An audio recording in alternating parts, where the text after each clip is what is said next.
यह तुमको बनाओ काज कुछ अपना और पचो मत या इस जग में, जानियो रैन का सपना। प्रेमी भाई बहनों, जैसे रात में हम लोग स्वप्न देखते हैं, हालांकि उस समय पर हमें स्वप्न सच मालूम पड़ता है, असली प्रतीत मालूम होता है। लेकिन जब हम लोग सुबह उठते हैं, जब हमारी आंखें खुलती हैं, तब हमें होश आता है कि नहीं भाई, हम तो स्वप्न देख रहे थे, ये सब भ्रम है। ठीक उसी प्रकार से ये दुनिया भी 10-20-100 साल का स्वप्न है। अब आप कहोगे हम जाग रहे, परंतु प्रेमी भाई बहनों, ऐसा हरगिज नहीं है। जिस दिन मौत का वक्त आएगा, अरे हम लोग रोएंगे, हाय हाय करके चिल्लाएंगे कि हाय, हमने सारी जिंदगी यूं ही स्वप्न में गुजार दी।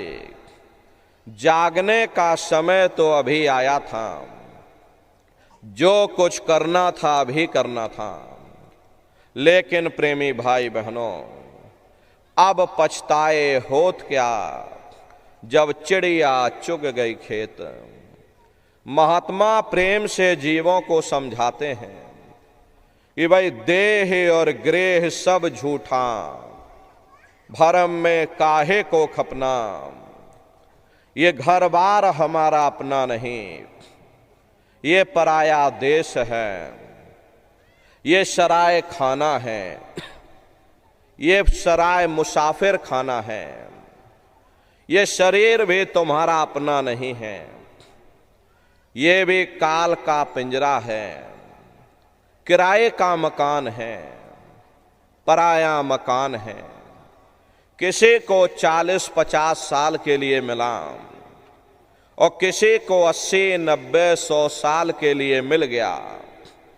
जितने जितने श्वास उस मालिक ने बख्शे हैं, उसे भुगतने के बाद में हमें शरीर को यहीं छोड़ जाना। श्वास दुधारा नित्य ही जारी, एक दिन खाली चाम। प्रेमी भाई बहनों, एक तालाब पानी से चाहे कितना भी क्यों ना भरा हो, आप एक छोटी सी नाली काट कर खोल दीजिए, तालाब में छोटा सा छेद कर दीजिए, तो सारा पानी ही तालाब से बाहर निकल जाएगा। ठीक उसी प्रकार से हमारा ये शरीर भी श्वासों का भंडार है, और जब तक श्वासों का भंडार जारी है, तब तक हम दुनिया के काम काज में उलझे हुए, दुनिया के कारोबार में हम आप फंसे हुए। लेकिन जिस वक्त ये श्वासों का भंडार खाली होगा, हरे टेलीफोन खड़क जाएंगे, तार पहुंच जाएंगे, संदेश पहुंच जाएंगे, सब रिश्ते नातेदार, सब कुटुंब परिवार वाले, सब अड़ोस पड़ोस वाले मिनटों सेकंडों में इकट्ठा हो जाएंगे। प्रेमी भाई बहनों, जिस शरीर से तुम इतना प्रेम किया करते थे, उसे कोई एक रात भी घर में रखने को तैयार नहीं होता। कंधों पर लटका करके शमशान भूमि पर छोड़ करके आ जाते हैं। हिंदू लोग तिनका तोड़ाते हैं, जैसे तिनका टूट गया, तेरा मेरा रिश्ता नाता टूट गया। मुसलमान, सिख या ईसाई लोग खाक की मिट्टी कब्र में डाल देते हैं कि जो मेरे लिए खाक की मिट्टी है, वह मेरे लिए तू है। मामूली कष्ट नहीं होता, मौत के समय में घन घोर पीड़ा होती है। जनमत मरत दुसह दुख होए। सहजो बाई ने बयान किया है कि सहजो मौत आईया, अंगे अंग दिया तोड़, और हिया जरे छाती फटे, उठे पीर घन घोर। गुरु महाराज सत्संग में फरमाते थे जैसे 1,00,000 बिच्छू एक साथ मिल करके हमारे शरीर पर डंक मारें, उससे भी लाखों करोड़ों गुना ज्यादा मौत के समय में दर्द होता है। जब मृत्यु आती है तो किस तरह से प्राण निकलते हैं, प्राणों के निकलने की क्या प्रक्रिया होती है, पहले उसे आप अच्छी तरह से समझ लीजिए।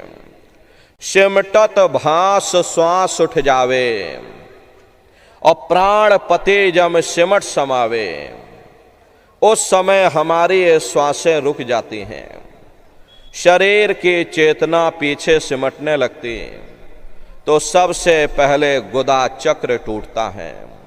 क्योंकि गुदा चक्र में पृथ्वी का वास होता है।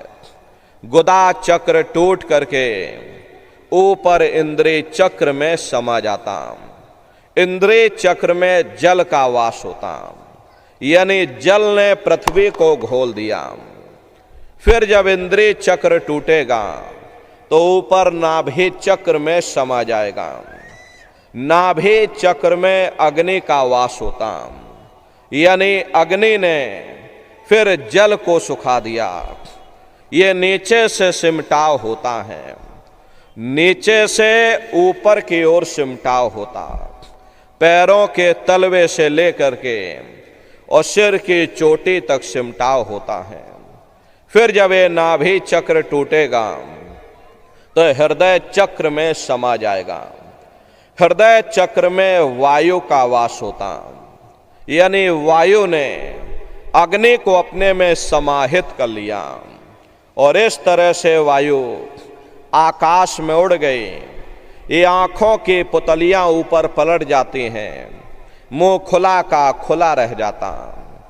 महात्मा प्रेम से जीवों को समझाते हैं कि भाई जब यह कर्म कला उपजावे और बुद्धि सुरत की आन दबावे, जब यह जीवात्मा पांचों तत्वों को लांग करके जल पृथ्वी अग्नि वायु आकाश पांचों तत्वों को लांग करके ऊपर आती हैं, तो काल दाढ़ में आन दवानी, और जब ढर के नैनन से पानी, जब काल अपनी दाढ़ में दबाता है उस समय नेत्रों से पानी निकलता है, इंद्रियां टूट टूट करके चकनाचूर हो जाती, सब रिश्ते नातेदार खड़े रह जाएंगे।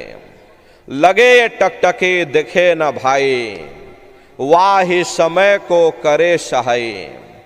उस समय जीव टकटकी लगाकर देखता है कि कोई मेरी मदद कर दे, कोई मेरी सहायता कर दे, कोई मुझे बचा ले। लेकिन प्रेमी भाई बहनों, सब नात रिश्तेदार खड़े रह जाते हैं, भाई बंधु सब देखते रह जाते, डॉक्टर वैद्य और हकीम सब घेरे रह जाते हैं, लेकिन उस समय आपको कोई बचा नहीं पाता। यमदूत आते हैं, प्राणों की डोरी को तोड़ देते हैं और जीवात्मा को खींच करके इस शरीर से बाहर कर दिया जाता। जैसे ही जीवात्मा शरीर से अलग हुई, ये शरीर हमारा मिट्टी हो जाता है। फिर इस मिट्टी को एक रात अपने घर में कोई रखने को तैयार नहीं होता। अरे आपके कितने भी सगे संबंधी क्यों ना हो, खास नात रिश्तेदार क्यों ना हो, लेकिन एक रात कोई घर में मिट्टी रखने के लिए तैयार नहीं होते। कहते भाई जल्दी करो जल्दी करो, अब इनकी शक्ल देखने में हमको डर लग रहा, जल्दी से बाजार से कफन खरीद के लाओ, जल्दी से लकड़ियां खरीद के लाओ, जल्दी से चिता तैयार करो, इनको घर में से जल्दी से उठा ले जाओ। वहीं शमशान भूमि पर जला देना। ये जो घर में इनके कपड़े लत्ते पड़े हुए, अरे इनके कपड़े लत्ते भी उठा ले जाओ, वहीं शमशान भूमि पर जला देना। जिस बिस्तर पर ये लेटे रहे, ये बिस्तर भी अशुद्ध हो गया है। अब इनकी छुई हुई चीज हमको घर में एक नहीं चाहिए, इसलिए इनका बिस्तर भी उठा ले जाओ, वहीं शमशान भूमि पर जला देना। लेकिन उसने कोई सोने की अंगूठी पहनी होगी, गले में कोई सोने की चैन पहनी होगी, उसे धीरे से उतार करके जेब में रख लोगे। बस वही एक अशुद्ध नहीं होगा और बाकी सब अशुद्ध हो जाएगा। हरे महात्मा कहते हैं कि भाई कुटुंब परिवार मतलब काम, बिना धन पास नहीं जाए। ये रिश्ते नातेदार, ये कुटुंब परिवार वाले, ये सब स्वार्थ के संगी साथी हैं। हरे प्रेमी भाई बहनों, आज तुम्हारी जेब में पैसा है तो सब जैसे तैसे तुमसे रिश्तेदारियां कायम कर लेंगे। लेकिन अगर आज जेब खाली हो जाए, कोई किसी को याद करने वाला नहीं, 13 दिन बाद 13वीं मना दोगे, लड्डू पूड़ी पकवान बना करके खिला दोगे, फिर जाने वाले को कोई याद नहीं करता। अभी बूढ़े बुजुर्गों से पूछा जाए कि भाई क्या तुमको तुम्हारे माँ बाप की याद आती है, तो कहेंगे भाई नहीं आती। अरे क्यों नहीं आती? तुम्हारे माँ बाप थे, तुमको पाला पोसा बड़ा किया, खुद बेचारे भूखे रहे होंगे और तुम्हारा पेट पाला होगा। तुमको तुम्हारे माँ बाप की याद क्यों नहीं आती? क्योंकि तुम्हारे सामने तुम्हारे लड़के बच्चे हो गए, तुम्हारे नाती पोता पंते और संते हो गए, इसलिए तुम अपने माँ बाप की यादों को धीरे धीरे भूल गए और नई यादों में धीरे धीरे बस गए। ऐसे ही प्रेमी भाई बहनों, एक दिन सब तुमको भी भूल जाएंगे, कोई किसी को यहाँ याद करने वाला नहीं। ये कहानी तो शमशान भूमि पर समाप्त हो गई। उधर देखो क्या होता, तुम्हारी जीवात्मा को ले जा करके ऊपर धर्मराज की कचहरी में पेश कर दिया जाएगा। वहां पलक झपकते ही तुम्हारे अच्छे बुरे कर्मों का हिसाब किताब हो जाएगा। धर्मराज तुमको सजा सुना देंगे कि ले जाओ इनको फलाने नरक में डाल दो, क्योंकि मैंने इनको मौका दिया था जब ये माँ के गर्भ में उल्टे लटके हुए थे, सिर इनका नीचे था, पैर इनके ऊपर थे। उस समय इन्होंने मुझसे प्रार्थना की थी कि हे मालिक, मुझे एक बार मौका दे दो, मुझे एक बार ये मनुष्य शरीर दे दो, हम भजन करेंगे, भक्ति करेंगे, हम अपनी जीवात्मा का कल्याण करेंगे।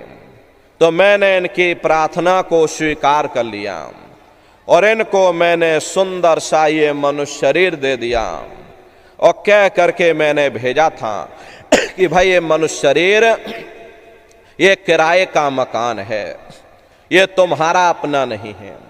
अगर ये तुम्हारा अपना होता तो हमेशा तुम्हारे पास रहता। ये तुम्हारा अपना नहीं, ये मैंने तुमको कुछ समय के लिए किराए का मकान दिया है।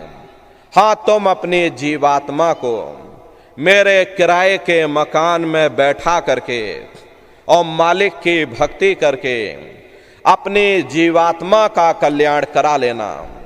मैंने कुछ समय के लिए तुम सबको ये किराए का मकान दिया है।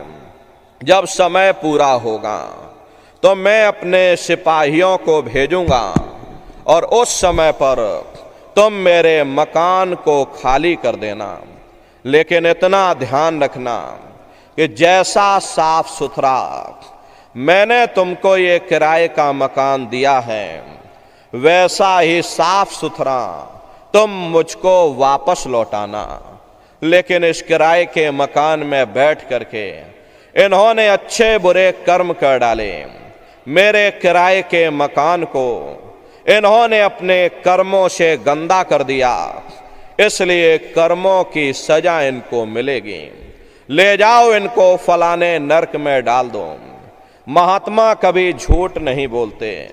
अरे महात्माओं ने जब साधना किया और साधना करके जब ऊपर गए और ऊपर जा करके जब उन्होंने नरकों का हाल देखा, तो हमारी आपकी जानकारी के लिए उन्होंने धर्म ग्रंथों में लिख दिया कि लोह के खम्भ तपत के माही, और जहां जीव को ले चिपटाई वहां लोहे के खंबे अग्नि से धधक धधक कर लाल हो रहे।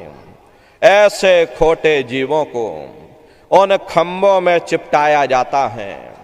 जीव हाय हाय करके तड़फता है।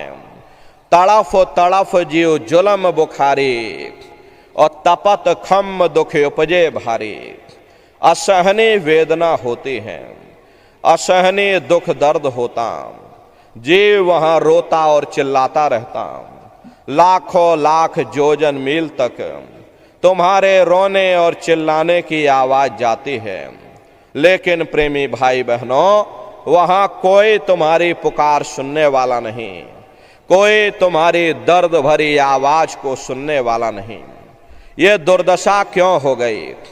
क्योंकि हम लोग मनमुखी हो गए, मन के कहे पर चलने लग गए। मन के कहे पर चल करके अच्छे बुरे कर्म करने लग गए। कर्मों का ये जखीरा अंबार के अंबार हमने अपने सिर पर लाद लिए।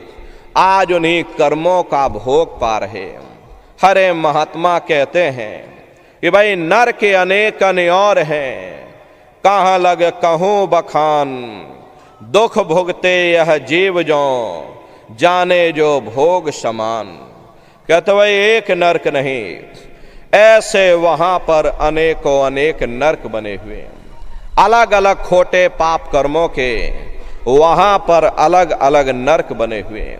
कुंभी नरक निदान यह है, पड़े जीव जग जाए और सिर समेत डूबा रहे सदा नरक के माही। कुंभी कहते हैं घड़े के आकार का बड़ा विशाल नरक बना हुआ। दुनिया भर का मवाद उसमें भरा है। बड़ी भारी बदबू उसमें से आती है। जीवों को उसी में डाल दिया जाता। जब ही नरक सिर ऊपर काढ़े और तब ऊपर जूती जब मारे, जैसे ही ये जीव श्वास लेने के लिए अपने सिर को बाहर निकालता है, ऊपर यमदूत खड़े रहते, नोकदार भालों से प्रहार कर देते। जीव फिर उसी में डूब जाता है, युगों युगों तक डूबा रहता। कुंभी नरक कल्प लो वाशाम, मुख में नरक नाक में श्वासा।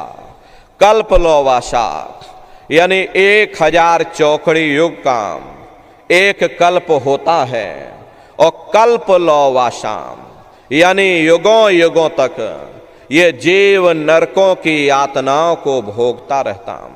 और नरकों की यातनाएं भोगने के बाद में इसे जीवात्मा को सीधे मनुष्य शरीर नहीं दिया जाता, बल्कि इसे 4 खान 84 लाख योनियों में डाल दिया जाता। जैसे बच्चा होता है, बच्चा पहले कक्षा 1 पास करेगा, फिर कक्षा 2 में जाएगा। ऐसे वहां भी पूरा सिस्टम बना हुआ। प्रेमी भाई बहनों, नरकों ये 4 खान 84 लाख योनियां, ये कोई मामूली योनियां नहीं होती। 4 खान का मतलब होता है अंडज पिंडज उपमज स्थावर, ये 4 खाने होती हैं। पहली श्रेणी तो इन पेड़ पौधों की आती है जिनके अंदर पानी का तत्व मौजूद होता है। कभी ये भी मनुष्य हुआ करते थे, लेकिन आज अपने कर्मों का भोग पा रहे, एक जगह पर पेड़ बनके खड़े हुए। दूसरी श्रेणी कीड़े मकोड़ों की आती है जिनके अंदर पृथ्वी और अग्नि का तत्व मौजूद होता है। तीसरी श्रेणी पंछियों की आती। चौथी चौपाए जानवरों की आती और पांचवी स्वयं इंसान की आती है, जिसके अंदर पांचों तत्व जल, पृथ्वी, अग्नि, वायु, आकाश, पांचों तत्व मौजूद होते हैं। प्रेमी भाई बहनों, ये चार खाने हैं, इनकी अलग अलग कुल 84 लाख योनियां इनमें बटी होती हैं। अब आप पेड़ पौधों को देखिएगा तो ये पीपल का पेड़ अलग है, बरगद का पेड़ अलग है, आम का पेड़ अलग है, नीम का पेड़ अलग है। ऐसे ही अलग अलग प्रजातियों के कीड़े मकोड़े, अलग अलग प्रजातियों के पशु और पंछी, कुल मिलाकर 84 लाख योनियां हैं। हम दुनिया के जीव नरकों की यातनाओं को भोगने के बाद में इन्हीं 84 लाख योनियों में डाल दिया जाता। मामूली कष्ट नहीं होता। अरे हमको आपको गर्मी लग गई तो हम लोग देखो छाया में आ गए, सर्दी लग गई कंबल रजाई ओढ़ लिया, भूख लग गई रोटी खा ली, बीमार हो गए तो अस्पतालों में चले गए, अपना अपना इलाज करवा लिया। लेकिन देखो उन जानवरों को, क्या गर्मी, क्या सर्दी और क्या बरसात, एक एक रोटी के टुकड़े के लिए बेचारे दर बदर रोड पर भटकते रहते। किसी का हाथ कट गया, किसी का पैर कट गया, किसी को जीते जी काट डाला, मुर्गे की गर्दन ही मरोड़ डाली। हरे उनको भी दर्द होता है, उनको भी तकलीफ होती है, लेकिन वे बेचारे बेजुबान हैं, कुछ बोल नहीं पाते, कुछ बता नहीं पाते। हम लोगों के अंदर ये जुबान है, हम लोग बोल बता देते, वे सिर्फ रोते और चिल्लाते रहते हैं। हरे कौन उनकी पुकार सुनने वाला? प्रेमी भाई बहनों, कोई सुनने वाला नहीं। देखो मादा बिच्छू होती है, मादा बिच्छू की मौत कैसे होती है? मादा बिच्छू जब अपने बच्चे को जन्म देती है तो उसी के बच्चे अपनी भूख को मिटाने के लिए अपनी माँ की पीठ पर चढ़ जाते हैं और उसी के मांस को नोच नोच करके खाते हैं। वो तड़फती रहती है, कराहती रहती है, लेकिन जब तक हड्डी हड्डी न बच जाए उसके बच्चे अपनी माँ की पीठ से नीचे नहीं उतरते। ऐसे न जाने कितने जीव जंतु इस संसार में भरे पड़े हुए दुख और कष्टों को सह रहे। अरे कई जन्म भय कीट पतंगा, कई जन्म भय मीन कुरंगा, कई जन्म पंखी सर्प होयो, कई जन्म है वर वृक्ष जोयो, मिल जगदीश मिलन की वरिया और चिरंकार यह देश सजरिया। करोड़ों करोड़ युगों से हम आप नरकों की यातनाओं को भोगने के बाद में फिर कभी कीड़े पतंगों की योनि में, कभी पेड़ पौधों की योनि में, तो कभी पशु और पंछियों की योनि में भटका खाते हैं। प्रेमी भाई बहनों, 84 लाख योनियों की सबसे जो आखिरी योनि होती है वो गाय और बैल की योनि होती है। गाय स्त्री का रूप लेती है और बैल पुरुष का रूप लेते हैं। ये 84 लाख योनियों की सबसे आखिरी योनि यानी अंतिम पायदान होता है। उसके बाद तब जाकर के हम लोगों को दोबारा फिर से मनुष्य शरीर प्राप्त होता। इसीलिए कहा गया है कि भाई बड़े भाग्य मानुष तन पाया और कोट जन्म जब भटका खाया। कोटान कोट जन्म जन्मांतरों तक अलग अलग योनियों में भटकने के बाद में तब बड़े सौभाग्य से हम लोगों को ये मनुष्य शरीर प्राप्त हुआ। लेकिन बड़े अफसोस की बात है कि जैसे किसी को हीरा मिल गया, उसे हीरे की परख नहीं, उसने हीरे को गधे के गले में बांध दिया। ठीक उसी प्रकार से ये मनुष्य शरीर उत्तम से उत्तम है, लेकिन इंसान इसकी कद्र नहीं करता। खाने पीने ऐसो इशरत में अपने कीमती समय को और श्वासों की पूंजी को तुम लोगों को ये मनुष्य शरीर मिला है। अरे बड़े से बड़े देवी और देवता भी इस मनुष्य शरीर को पाने के लिए तरसते हैं, क्योंकि उन नरकों से और इन 84 से निकलने का केवल एक ही दरवाजा है, वह केवल मनुष्य का शरीर है। इसी मनुष्य रूपी मंदिर में बैठ करके हम उस परमात्मा की भक्ति कर सकते हैं। इसीलिए संतों महात्माओं ने इस पंच भौतिक शरीर को सच्चा हरि मंदिर कहकर याद किया कि हरि मंदिर यह शरीर है और ज्ञान रतन प्रकट होए, ये असली हरि मंदिर है। जब भी वो परमात्मा मिलेगा इसी हरि मंदिर के अंदर मिलेगा। इसी पंच भौतिक शरीर को ईसा मसीह साहब ने टेम्पल ऑफ लिविंग गॉड यानी जिंदा ईश्वर का मंदिर कहा। इसी पंच भौतिक शरीर को गुरु नानक साहब ने नर नारायणी देह कहकर याद किया। ये वो देह है जिसमें नारायण स्वयं विराजमान है। अरे वो नारायण जब भी मिलेंगे तुम्हें तुम्हारे अंदर मिलेंगे। इसी पंच भौतिक शरीर को संतों महात्माओं ने हरि मंदिर कहकर याद किया। इसी को कबीर साहब ने, प्रेमी भाई बहनों, मुसलमान फकीरों ने इसे कुदरती काबा कहकर याद किया। ये असली कुदरती काबा है।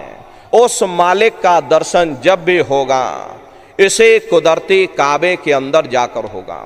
बाहर से आज तक न कभी किसी को परमात्मा मिला, न भविष्य में कभी मिल सकता।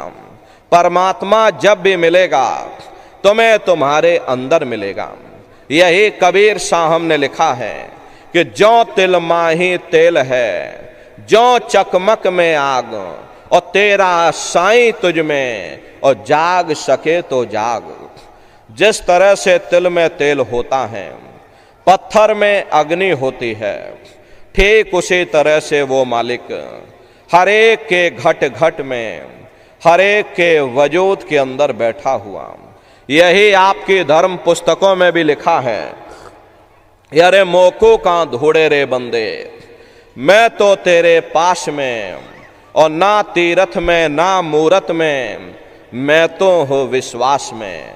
ना मैं तीरथ में मिलूंगा, ना मैं मूरत में मिलूंगा, ना मैं अन्य किसी कर्मकांड में मिलूंगा, ना मैं ग्रंथों में मिलूंगा, ना मैं पोथियों में मिलूंगा, ना मैं किताबों में मिलूंगा।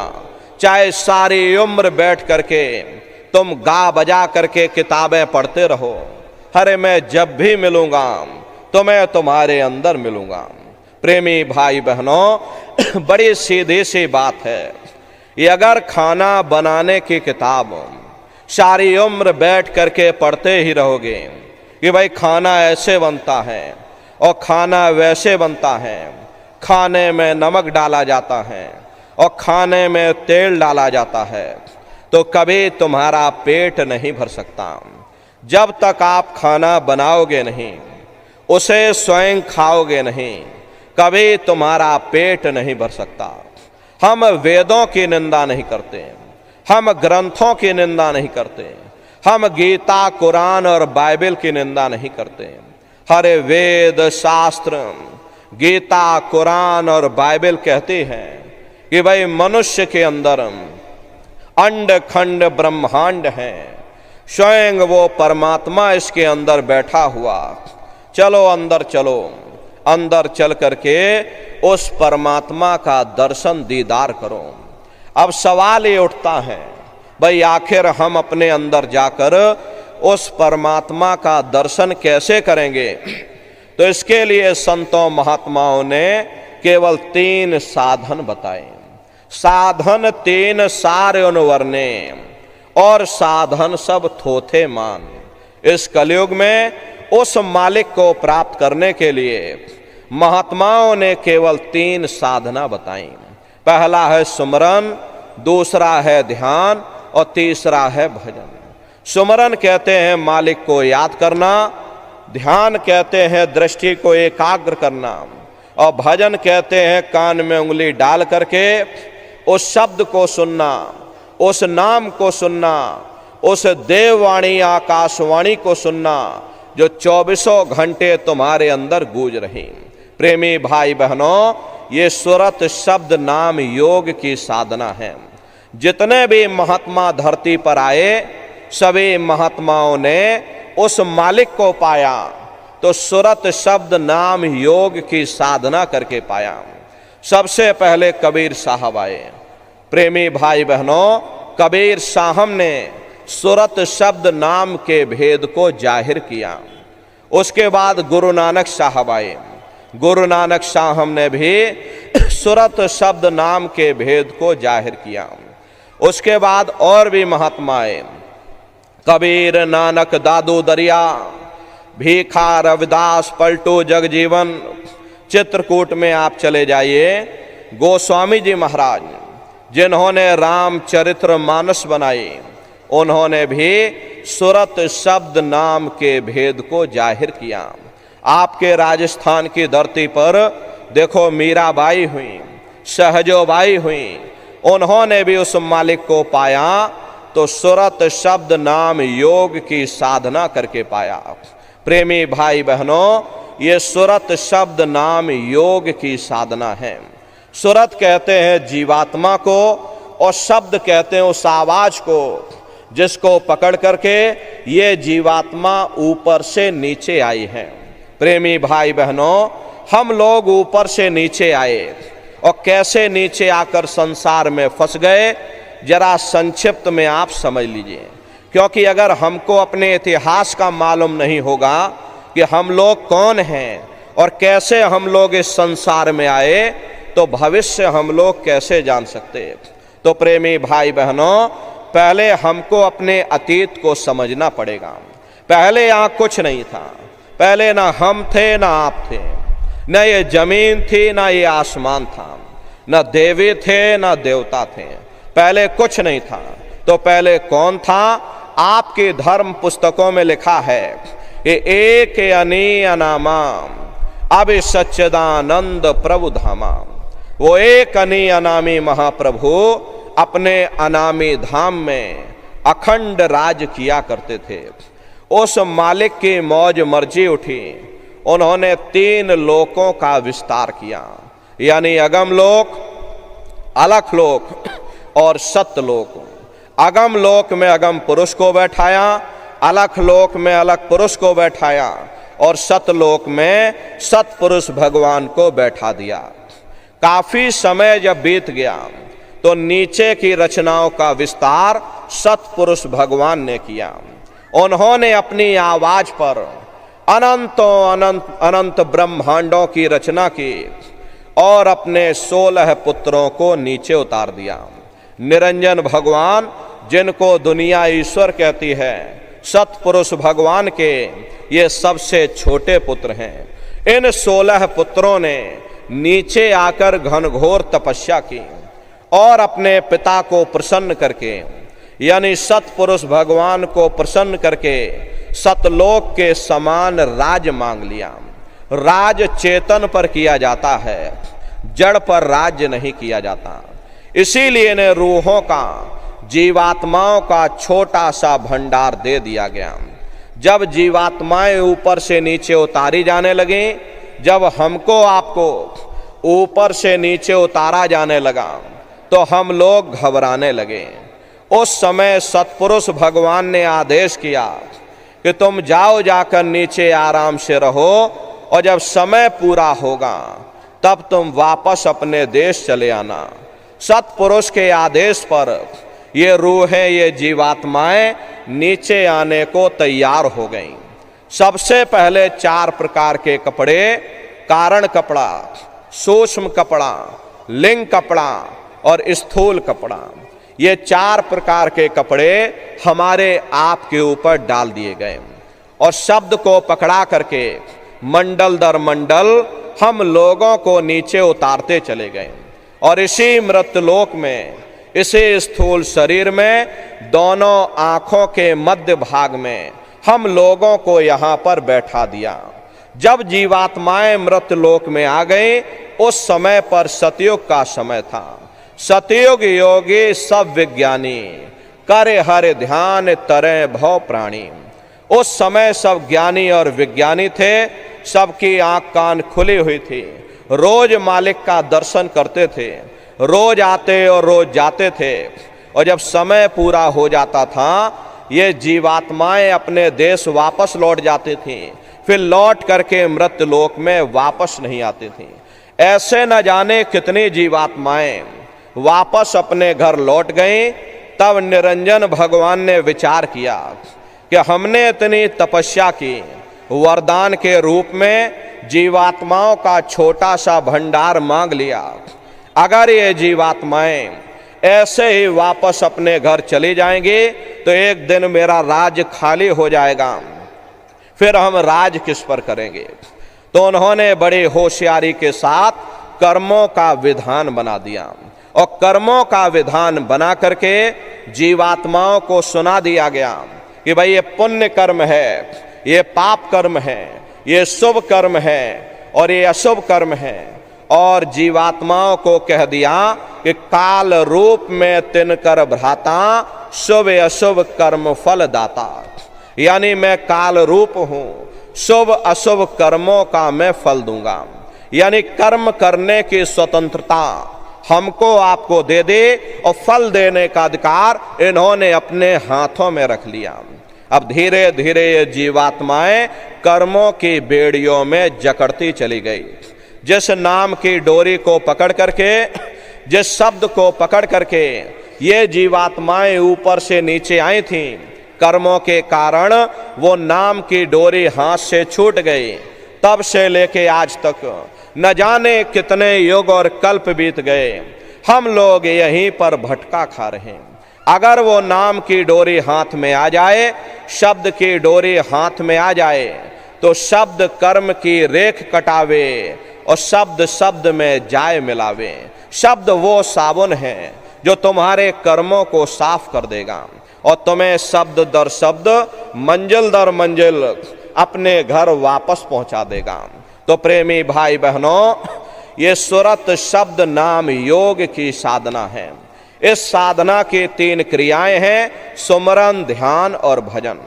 सुमरन कहते हैं मालिक को याद करना, ध्यान कहते हैं अपनी दिव्य दृष्टि को खोलना, और भजन कहते हैं कान में उंगली डाल करके उस शब्द को सुनना, उस नाम को सुनना, उस आवाज को सुनना जो 24 घंटे तुम्हारे अंदर गूंज रहे। जिसको पकड़ करके ये जीवात्माएं ऊपर से नीचे आई थी, उसी शब्द को पकड़ने का नाम भजन है। तो कैसे आप लोग सुमरन करोगे, कैसे आप लोग ध्यान करोगे और कैसे आप लोग भजन करोगे, जरा अच्छी तरह से समझिएगा और फिर घर पर बैठ करके करिएगा। तो सबसे पहले सुमरन कैसे किया जाएगा? सुमरन करने के लिए एक माला आप लोग ले लेना। ये देखिए प्रेमी भाई बहनों, 108 दाने की ये माला है। अपने अपने घरों में बैठ करके बाहर से अपनी आंख को बंद कर लीजिएगा और दोनों आंखों के मध्य भाग में अपने ध्यान को रोक करके और दाने दाने पर जय गुरुदेव नाम का उच्चारण करिएगा। हर दाने पर जय गुरुदेव नाम, हर दाने पर जय गुरुदेव नाम, जय गुरुदेव जय गुरुदेव जय गुरुदेव, कुल 108 बार करिएगा। दोबारा इसी जगह फिर वापस आ जाओगे। जब आप जय गुरुदेव नाम का उच्चारण करोगे तो दोनों आंखों के मध्य भाग में अपने ध्यान को रोक करके और दाने दाने पर जय गुरुदेव नाम का उच्चारण करिएगा। जिसको आप याद कर रहे हो, एक समय ऐसा आएगा वो अंतर में तुम्हारे सामने प्रकट हो जाएगा।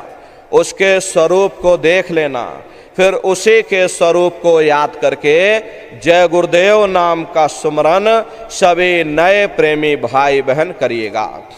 दूसरी बार फिर यहीं से जय गुरुदेव नाम का सुमरन, तीसरी बार फिर यहीं से जय गुरुदेव नाम का सुमरन, इस तरह से कुल 8 बार जय गुरुदेव नाम का सुमरन सभी नए प्रेमी भाई बहन करिएगा।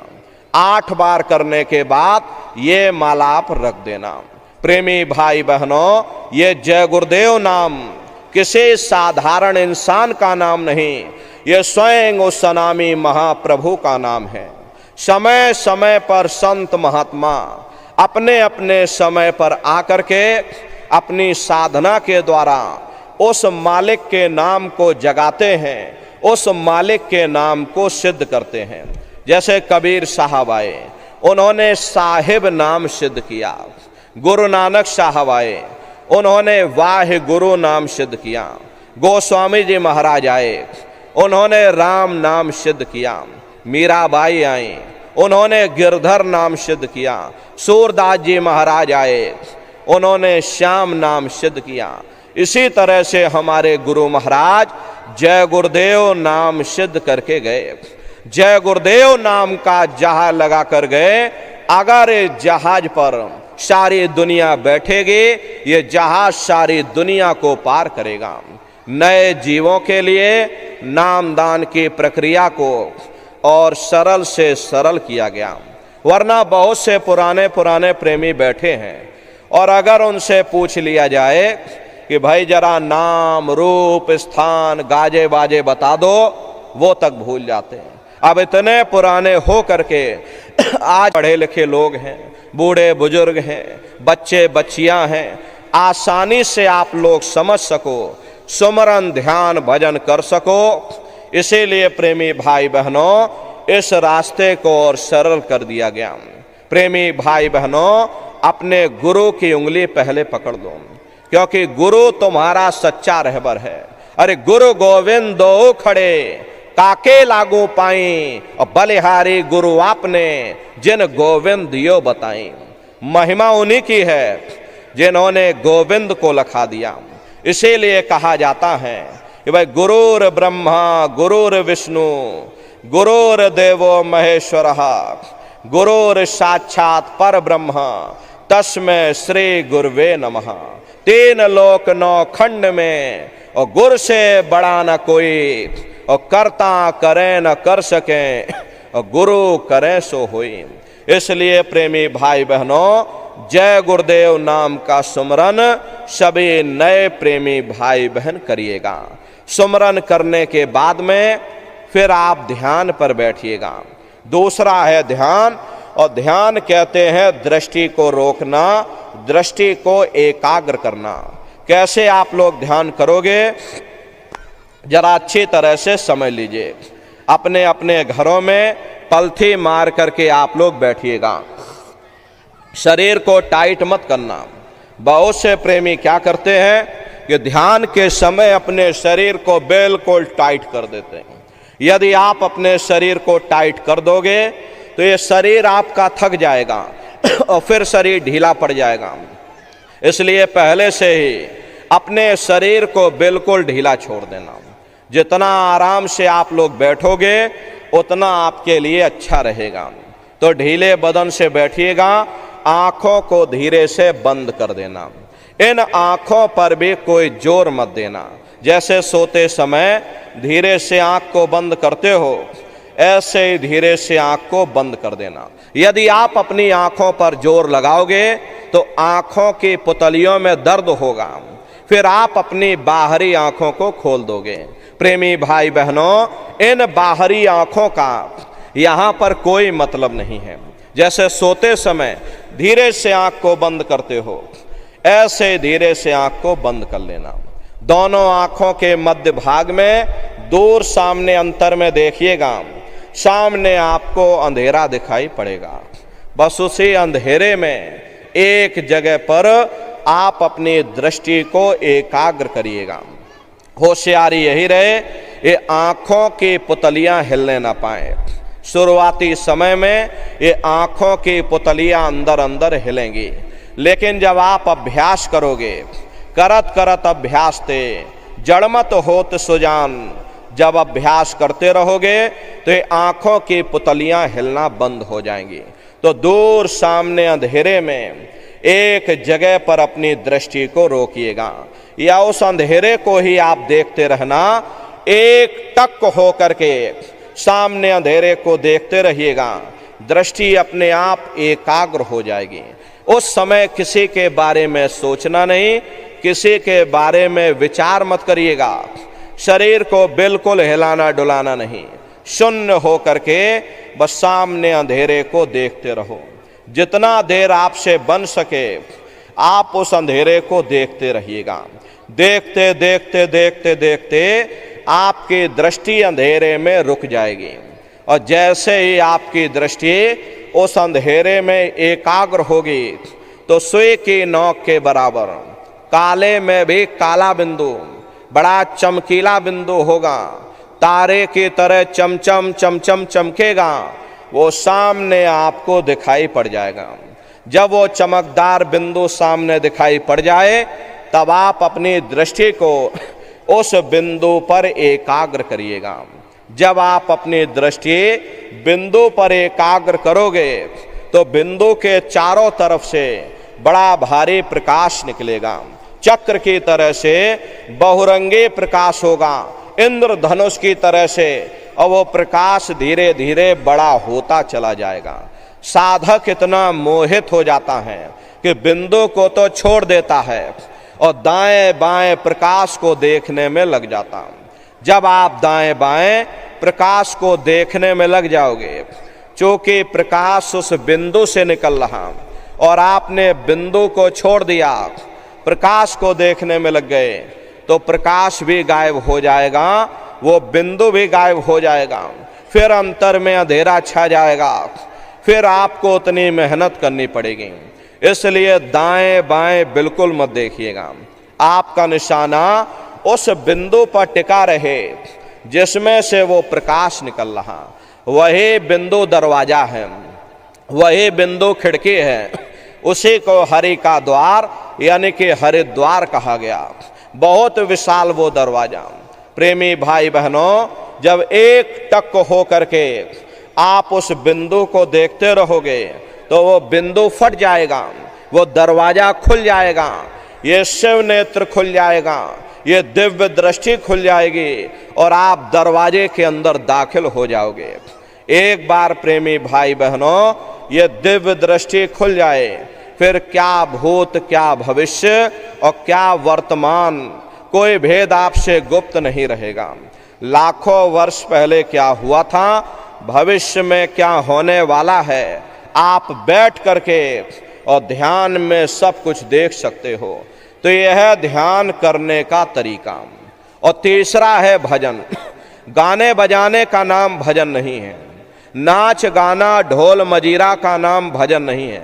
भजन कहते हैं उस रूहानी आवाज को सुनना जिसको पकड़ करके ये जीवात्मा ऊपर से नीचे आई थी, उसी शब्द को पकड़ने का नाम भजन है, जो तुम्हारे अंदर 24 घंटे गूंज रही। तो कैसे भजन करोगे जरा अच्छी तरह से समझ लो। ये दोनों उंगली कानों में डाल करके ये कानों को बंद कर लेना। कान इसीलिए बंद किए जाते हैं ताकि बाहर की कोई आवाज हमको सुनाई ना पड़े।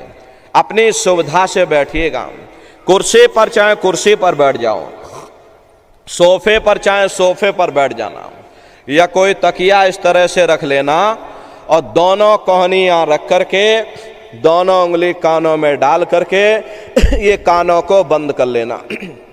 बहुत सी हमारी माताएं बहनें हैं, बूढ़े बुजुर्ग हैं, अरे भाई आपके घुटनों में दर्द होता होगा या रीढ़ की हड्डी में दर्द होता होगा और आप बैठ करके भजन नहीं कर पाते हो, तो आप लेट करके भजन करिएगा। ऐसे सीधे लेट जाना और लेटे लेटे आंख और कान को बंद कर लेना।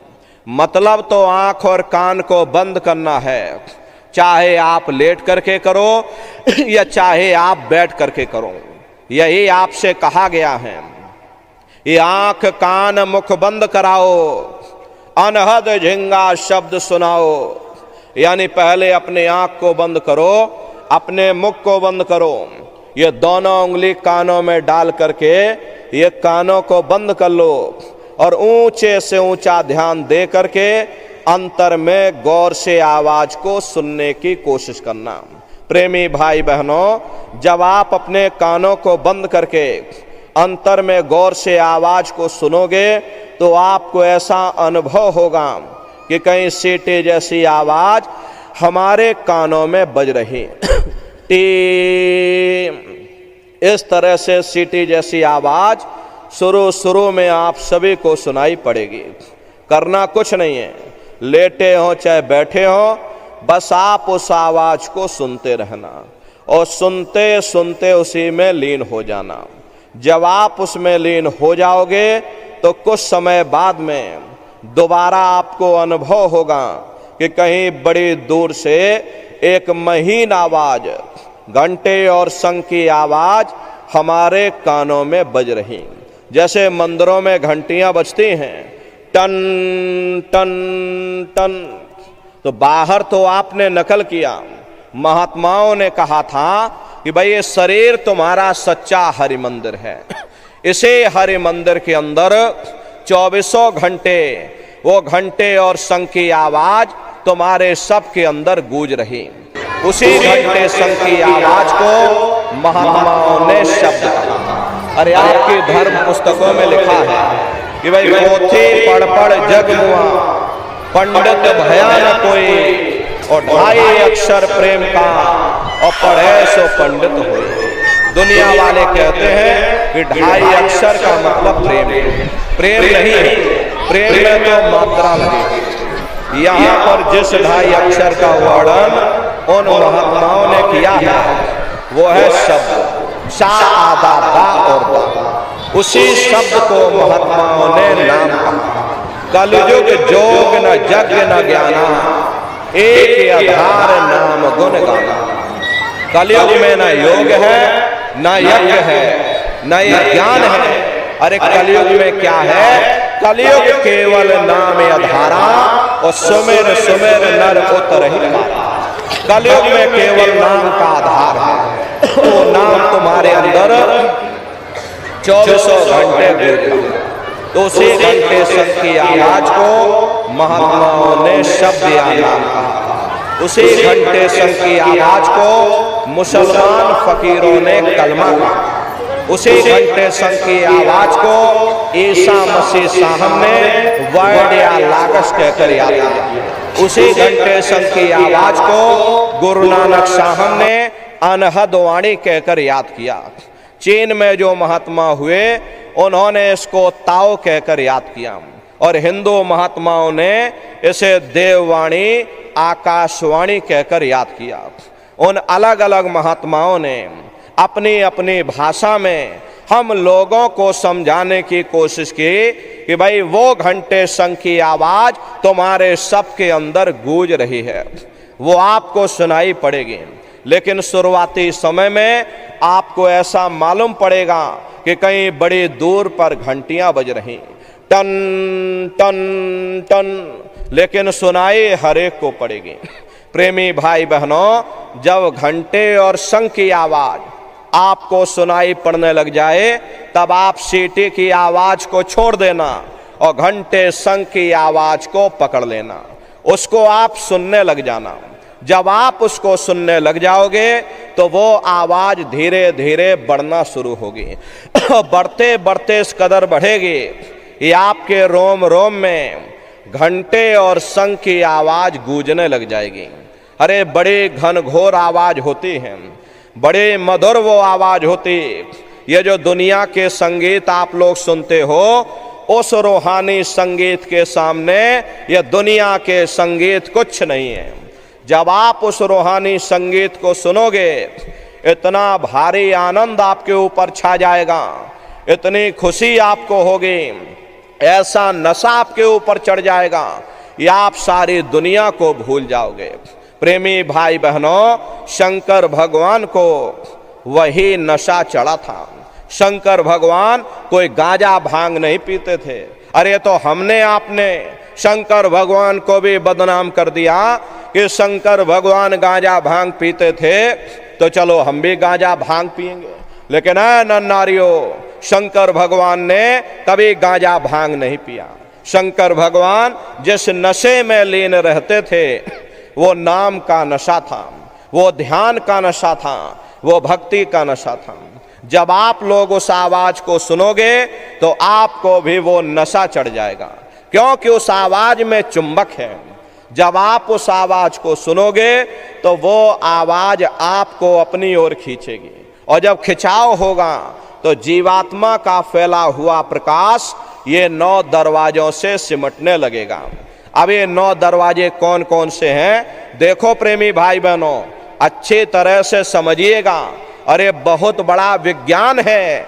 दुनिया का विज्ञान जब समाप्त हो जाएगा तो ये विज्ञान प्रारंभ होगा। तो 9 दरवाजे कौन कौन से हैं?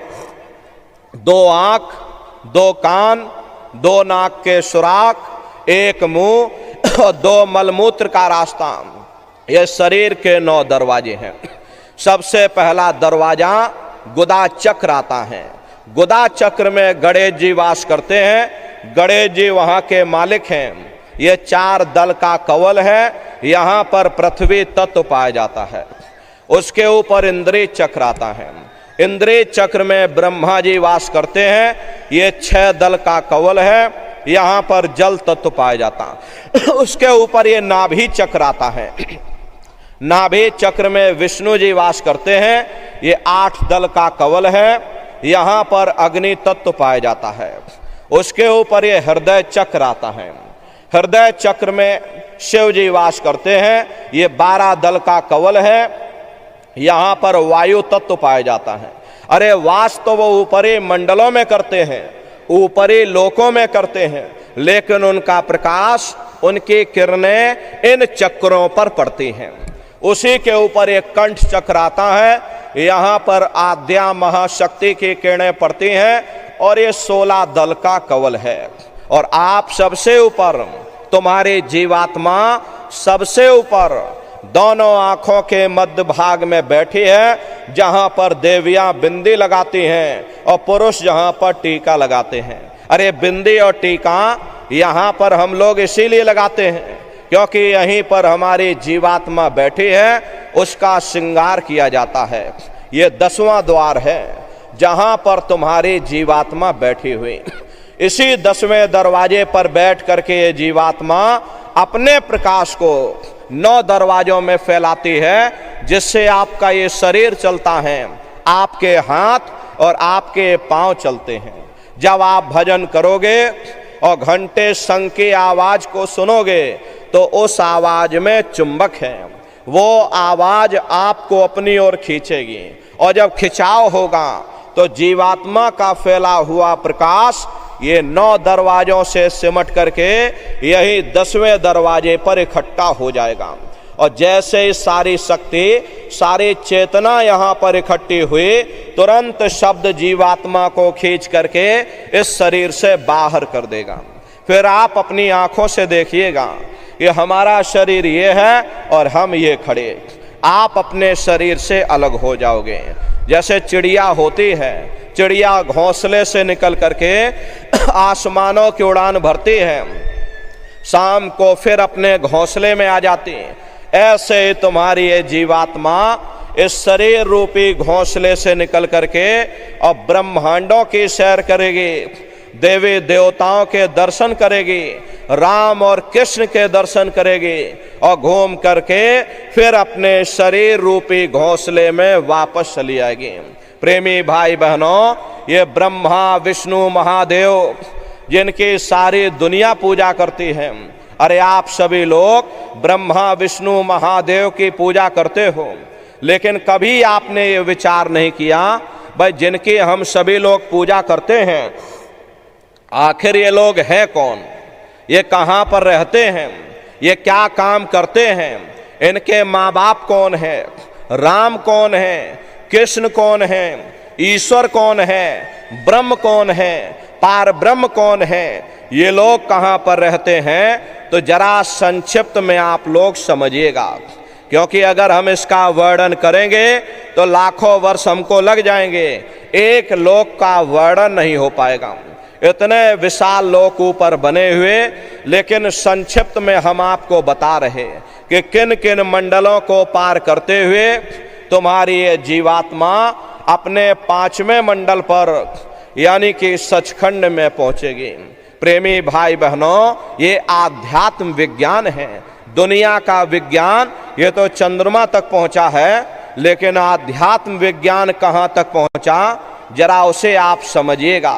प्रेमी भाई बहनों, शब्द को पकड़ करके ये जीवात्मा ऊपर से नीचे आई है, तो कैसे शब्द को पकड़ करके ये जीवात्मा मंडल दर मंडल अपने घर वापस पहुंचेगी, जरा उसे समझने की कोशिश करिएगा। प्रेमी भाई बहनों, जब आप भजन करोगे और घंटे शंख की आवाज को पकड़ करके जब आप शरीर रूपी घोंसले से बाहर निकल जाओगे, तो उसी घंटे शंख की आवाज को पकड़ करके ये जीवात्मा, प्रेमी भाई बहनों, ब्रह्मांडों की सैर करेगी। पलक झपकते यह जीवात्मा खरबों योजन ऊपर चली जाती है। ये सूरज, चांद, सितारों को पार करने के बाद सबसे पहले जो आपको लोक मिलेगा, उसे महात्माओं ने शिवलोक कहा। शिवलोक तमोगुणी स्थान है, वहाँ के मालिक शिव जी हैं और पार्वती जी के साथ आप उस लोक में विराजमान हैं। प्रेमी भाई बहनों, चैतन्य धार जो ऊपर से नीचे आ रही, जैसे महात्माओं ने गंगा कहा, वे अपना केंद्र बिंदु शिवलोक को बनाती है। इसीलिए शिव जी की जटा में गंगा दर्शाई जाती हैं। इस लोक में असंख्यों जीवात्माएं रहती हैं। ये सभी जीवात्माएं शिव स्वरूप में मौजूद होती हैं। जब आप वहां पर पहुंचोगे और शिव जी का जब प्रत्यक्ष दर्शन करोगे, तो आपका स्वरूप भी शिव के समान यानी शिव स्वरूप हो जाएगा। शिव जी का दर्शन करने के बाद फिर जब आप ऊपर चढ़ोगे, उसी के ऊपर ब्रह्मा जी का लोक आएगा। ब्रह्मा जी का लोक वो रजोगुणी स्थान है। वहाँ के मालिक ब्रह्मा जी हैं। वो गायत्री, सावित्री और सरस्वती के साथ उस लोक में विराजमान हैं। वहाँ पर वेदियाँ सदा उस लोक में उच्चारण होती रहती। और ब्रह्मा जी का दर्शन करने के बाद फिर घंटे शंख की आवाज को पकड़ करके फिर आप ऊपर जाओगे, उसी के ऊपर विष्णु लोक मिलेगा। प्रेमी भाई बहनों, घंटे और शंख की आवाज को पकड़ करके रखना पड़ता है। यदि आपने उस आवाज को छोड़ दिया तो सेकंड भर आपको नहीं लगेगा, धड़ाम से आप अपने शरीर में वापस लौट आओगे और बाहरी आंखों को खोल दोगे। इसीलिए उस आवाज को, शब्द को पकड़ करके रखना पड़ता है। तो ब्रह्मा जी का दर्शन करने के बाद फिर जब आप ऊपर चढ़ोगे, उसी के ऊपर विष्णु लोक आएगा। विष्णु लोक वो सतोगुणी स्थान है। वहाँ के मालिक विष्णु जी हैं। उनका बड़ा मनमोहक स्वरूप है। उनके 4 भुजाएं हैं और चारों भुजाओं में शंख, गदा, पद्म और चक्र सुशोभित हैं। और आप क्षीर सागर में लक्ष्मी जी के साथ विराजमान हैं। ये तीनों देवता ब्रह्मा, विष्णु और महादेव अपने अपने लोक में बैठ करके राज कर रहे हैं। एक रचयिता है जो जीवों को रचता है, एक पालनहार है जो जीवों को पालता है, और एक संहार करता है जो जीवों को नष्ट कर देता। ये उनका काम है। एक का काम है घड़े को बनाना, एक का काम है घड़े की सुरक्षा करना, और एक का काम है घड़े को फोड़ देना। इनके जो माता हैं वो आद्या महाशक्ति हैं। ब्रह्मा, विष्णु, महादेव लोक के ऊपर वो आद्या महाशक्ति का लोक आता है। और उसी लोक को पार करने के बाद सबसे पहला देश पड़ता है, या यूं कह लीजिए कि पहली राजधानी पड़ती है। जैसे महात्माओं ने सहस दल कवल कहा, वो राजधानी है। ये ब्रह्मा, विष्णु, महादेव के जो लोक हैं, उस राजधानी के अंतर्गत आने वाले जिले हैं। आप इस तरह से समझिए, जैसे आपके उत्तर प्रदेश की राजधानी लखनऊ है, लखीमपुर खीरी आपका जिला है, इसी तरह प्रेमी भाई बहनों वो सहस दल कवल राजधानी है। राजधानी का जो मालिक है वो निरंजन भगवान है। ये वही निरंजन भगवान हैं जिन्होंने तपस्या करके वरदान के रूप में जीवात्माओं का छोटा सा भंडार मांग लिया। इन्हीं को त्रिलोकीनाथ कहा जाता। हिंदू इन्हीं को परमात्मा कहते, मुसलमान इन्हीं को खुदा कहते, ईसाई इन्हीं को गॉड कहते। ये जल एक है। जल को चाहे आप पानी कह लो, चाहे आप नीर कह लो या चाहे आप वाटर कह लो। इसी तरह प्रेमी भाई बहनों, वो परमात्मा एक है। हम लोग लफ्जों के झगड़े में उलझे हुए, घंटे और शंख की आवाज जो हर इंसान के अंदर गूंज रही, वो आवाज उन्हीं के मुखार बिंद से हो रही। ज्योति की अखंड ज्योति वहां पर बराबर जल रही। हम आप यहाँ मंदिरों में ज्योत जलाते हैं, ये तो हम आप उसकी नकल करते हैं। महात्माओं ने आपको चिन्ह बता दिया कि भाई उनका ऐसा स्वरूप है, तो हम लोग यहाँ पर नकल करने लगे। अरे इस ज्योत में तेल की जरूरत पड़ती है और बाती की जरूरत पड़ती है, लेकिन वो अखंड ज्योति वहां पर ऐसी जल रही जिसमें ना तेल की जरूरत है और ना बाती की जरूरत है। पलटू साहब ने जिक्र किया है, ये उल्टा कुआं गगन में और तिसमें जरे चिराग, और तिसमें जरे चिराग, बिना रोगन बिन बाती, और 6 ऋतु 12 मास जरत रहे दिन राती, और सतगुर मिले जो होए ताहि की नजर में आवे, और बिन सतगुर नहीं कोई वाह को दर्शावे। वो अखंड ज्योति ऐसे है जिससे पूरा ब्रह्मांड प्रकाशवान हो रहा। जितने भी अवतारी शक्तियां आए, राम आए, राम को वहीं से नीचे उतारा गया।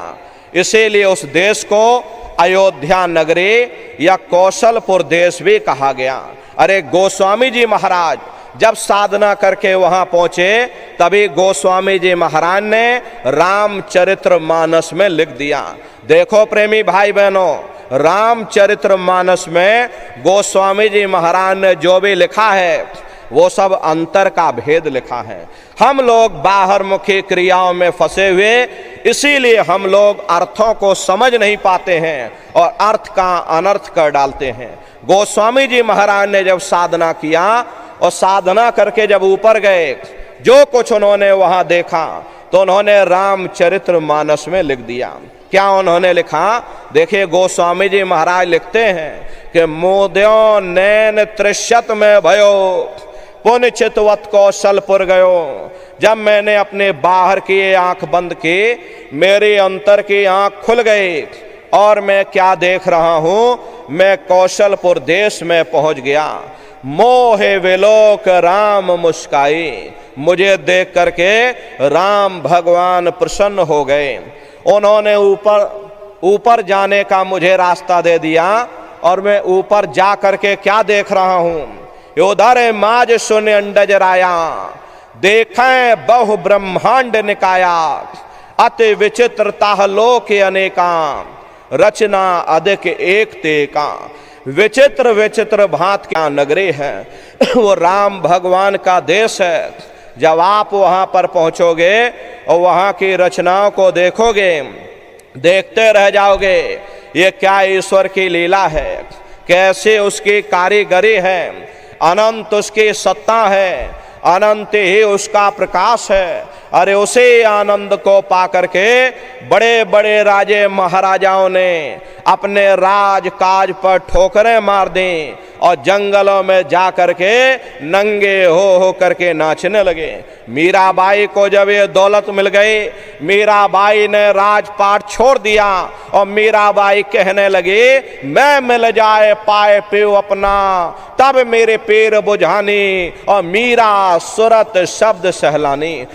कबीर साहब को जब ये दौलत मिल गई और अन्य महात्माओं को जब ये दौलत मिल गई, उन्होंने जब साधना किया और साधना करके जब ऊपर चढ़ करके देखा तो कलम तोड़ करके लिख दिया, अचरज देखा भारी साधो, अचरज देखा भारी रे, बिना बजाए निस्दिन बाजे, और घंटा शंख नगारी रे, और बहरा सुन सुन मस्त होता है, और तन की खबर बिसारी रे, और बिन भूमि के महल बना है, तामे जो तुजारी रे, अंधा देख देख सुख पावे, और बात बतावे सारी रे, और जीता मरकर फिर जी जावे, बिन भोजन बलधारी रे, और ब्रह्मानंद संत जन बिरला, कोई समझे बातें हमारी रे। प्रेमी भाई बहनों, वो असली अयोध्या नगरी है। वो राम भगवान का असली देश है। राम जी का दर्शन करने के बाद फिर तुम्हारी ये जीवात्मा दूसरे मंडल के शब्द को पकड़ करके और दूसरे मंडल की चढ़ाई करेगी। घंटे और शंख की आवाज आपको पहले मंडल पर पहुंचा देगी, उसके ऊपर वो आवाज नहीं जाएगी। जब दूसरे मंडल की आप चढ़ाई करोगे तो दूसरे मंडल से दूसरा शब्द ऊपर से नीचे उतर रहा, उसी शब्द को पकड़ करके ये जीवात्मा दूसरे मंडल की चढ़ाई करेगी। वो शब्द आपको पहले मंडल पर सुनाई पड़ेगा।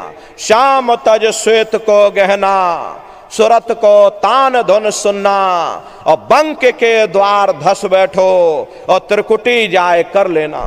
उसी के ऊपर दूसरा देश आता है। जैसे महात्माओं ने त्रिकुटी देश कहा, वहां के जो मालिक हैं वो ब्रह्म हैं, वहीं से मन और माया की उत्पत्ति हुई, वहीं से तीन गुण रजोगुण तमोगुण सतोगुण तीनों गुणों की उत्पत्ति वहीं से हुई।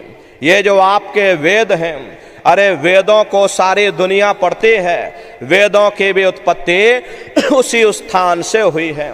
महात्मा कहते हैं कि भाई त्रिकुटी महल में विद्या सारा, घनहर गरजे बजे नगारा, लाल वरन सूरज उजियारा। वहां पर दो धुने, बादलों की गर्जन और मृदंग की आवाज उस लोक में गूंजती रहती है। जैसे पहले स्थान पर राम भगवान के देश में घंटे और शंख की आवाज गूंजती है, ऐसे ही दूसरे मंडल पर यानी कि ब्रह्म के देश में बादलों की गर्जन और मृदंग वहां पर बजता रहता, ओम का जाप बराबर वहां होता रहता। ब्रह्म का जो स्वरूप है लाल वरण सूरज उजियारा, ये सूरज कुछ नहीं है। ऐसे तुम लाखों लाख सूर्य इकट्ठे करोगे तो वहां का एक सूर्य बनेगा। प्रेमी भाई बहनों, ब्रह्म का जो स्वरूप है वो सुबह के लाल सूर्य के समान है, इसीलिए वहां का पूरा ब्रह्मांड लाल है। जहां तक आपकी निगाह जाएगी ब्रह्म देश में चारों तरफ आपको लाल ही लाल नजर आएगा। महात्मा जब साधना करके वहां पहुंचे तभी महात्माओं ने लिख दिया कि लाली मेरे लाल की, जित देखो तो लाल, और लाली देखन में गई और मैं भी हो गई लाल। वो पूरा ब्रह्मांड ही लाल है। तो जितने साधक वहां पहुंच जाते उन सभी को योगेश्वर कहा जाता है। योगेश्वर की पदवी उन्हीं को मिलती है जो ब्रह्म स्थान तक पहुंच रखते हैं। जैसे व्यास जी हुए, वशिष्ठ जी हुए, वाल्मीकि जी हुए, इन सब की पहुंच वहीं तक थी। इसीलिए कहा गया कि वाल्मीकि भय ब्रह्म समाना। जब इनकी जीवात्मा वहां पहुंची और जब इन्होंने ब्रह्म का दर्शन किया तो इनका स्वरूप भी ब्रह्म के समान यानी कि ब्रह्म स्वरूप हो गया। तो जितने साधक वहां पहुंच जाते उन सभी को योगेश्वर कहा जाता है। योगेश्वर भगवान श्री कृष्ण उसी देश में वास करते हैं। ये जो ब्रह्म देश है वो श्री कृष्ण भगवान का ही देश है। श्री कृष्ण भगवान वहीं पर रहते हैं। ये बाहर की जन्माष्टमी नहीं है जो आप लोग मनाते हो, अरे ये तो आप नकल करते हो। महात्माओं ने कहा था भाई सही मायने में तुम जन्माष्टमी कब मनाओगे? जब तुम्हारी ये जीवात्मा पांच तत्व जल पृथ्वी अग्नि वायु आकाश और तीन गुण रजोगुण तमोगुण सतोगुण, पांच तत्व और तीन गुणों से परे हो करके ब्रह्म देश में पहुंच करके जब कृष्ण भगवान का दर्शन कर लोगे तब सही मायने में जन्म अष्टमी मनाई जाएगी। वहां कृष्ण भगवान का दर्शन करने के बाद फिर तुम्हारी ये जीवात्मा तीसरे मंडल के शब्द को पकड़ करके और तीसरे मंडल की चढ़ाई करती है। आगे पहुंची सुन झंकार, ररंकार धुनि सुनी पुकार, आगे श्वेत शून्य है भाई, मान सरोवर पैठ नहीं। उसी के ऊपर तीसरा देश आता, जैसे महात्माओं ने शून्य देश कहा उसी को रारंग देश कहा जाता। उसी को अक्षर और नेति कहा जाता। वहाँ के जो मालिक हैं वो रारंग पुरुष यानी कि पर ब्रह्म पुरुष हैं।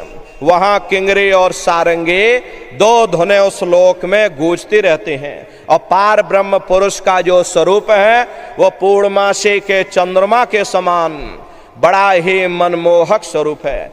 इसी स्थान पर प्रेमी भाई बहनों एक बहुत बड़ा अमृत का सरोवर बना है, जैसे महात्माओं ने मान सरोवर कहा।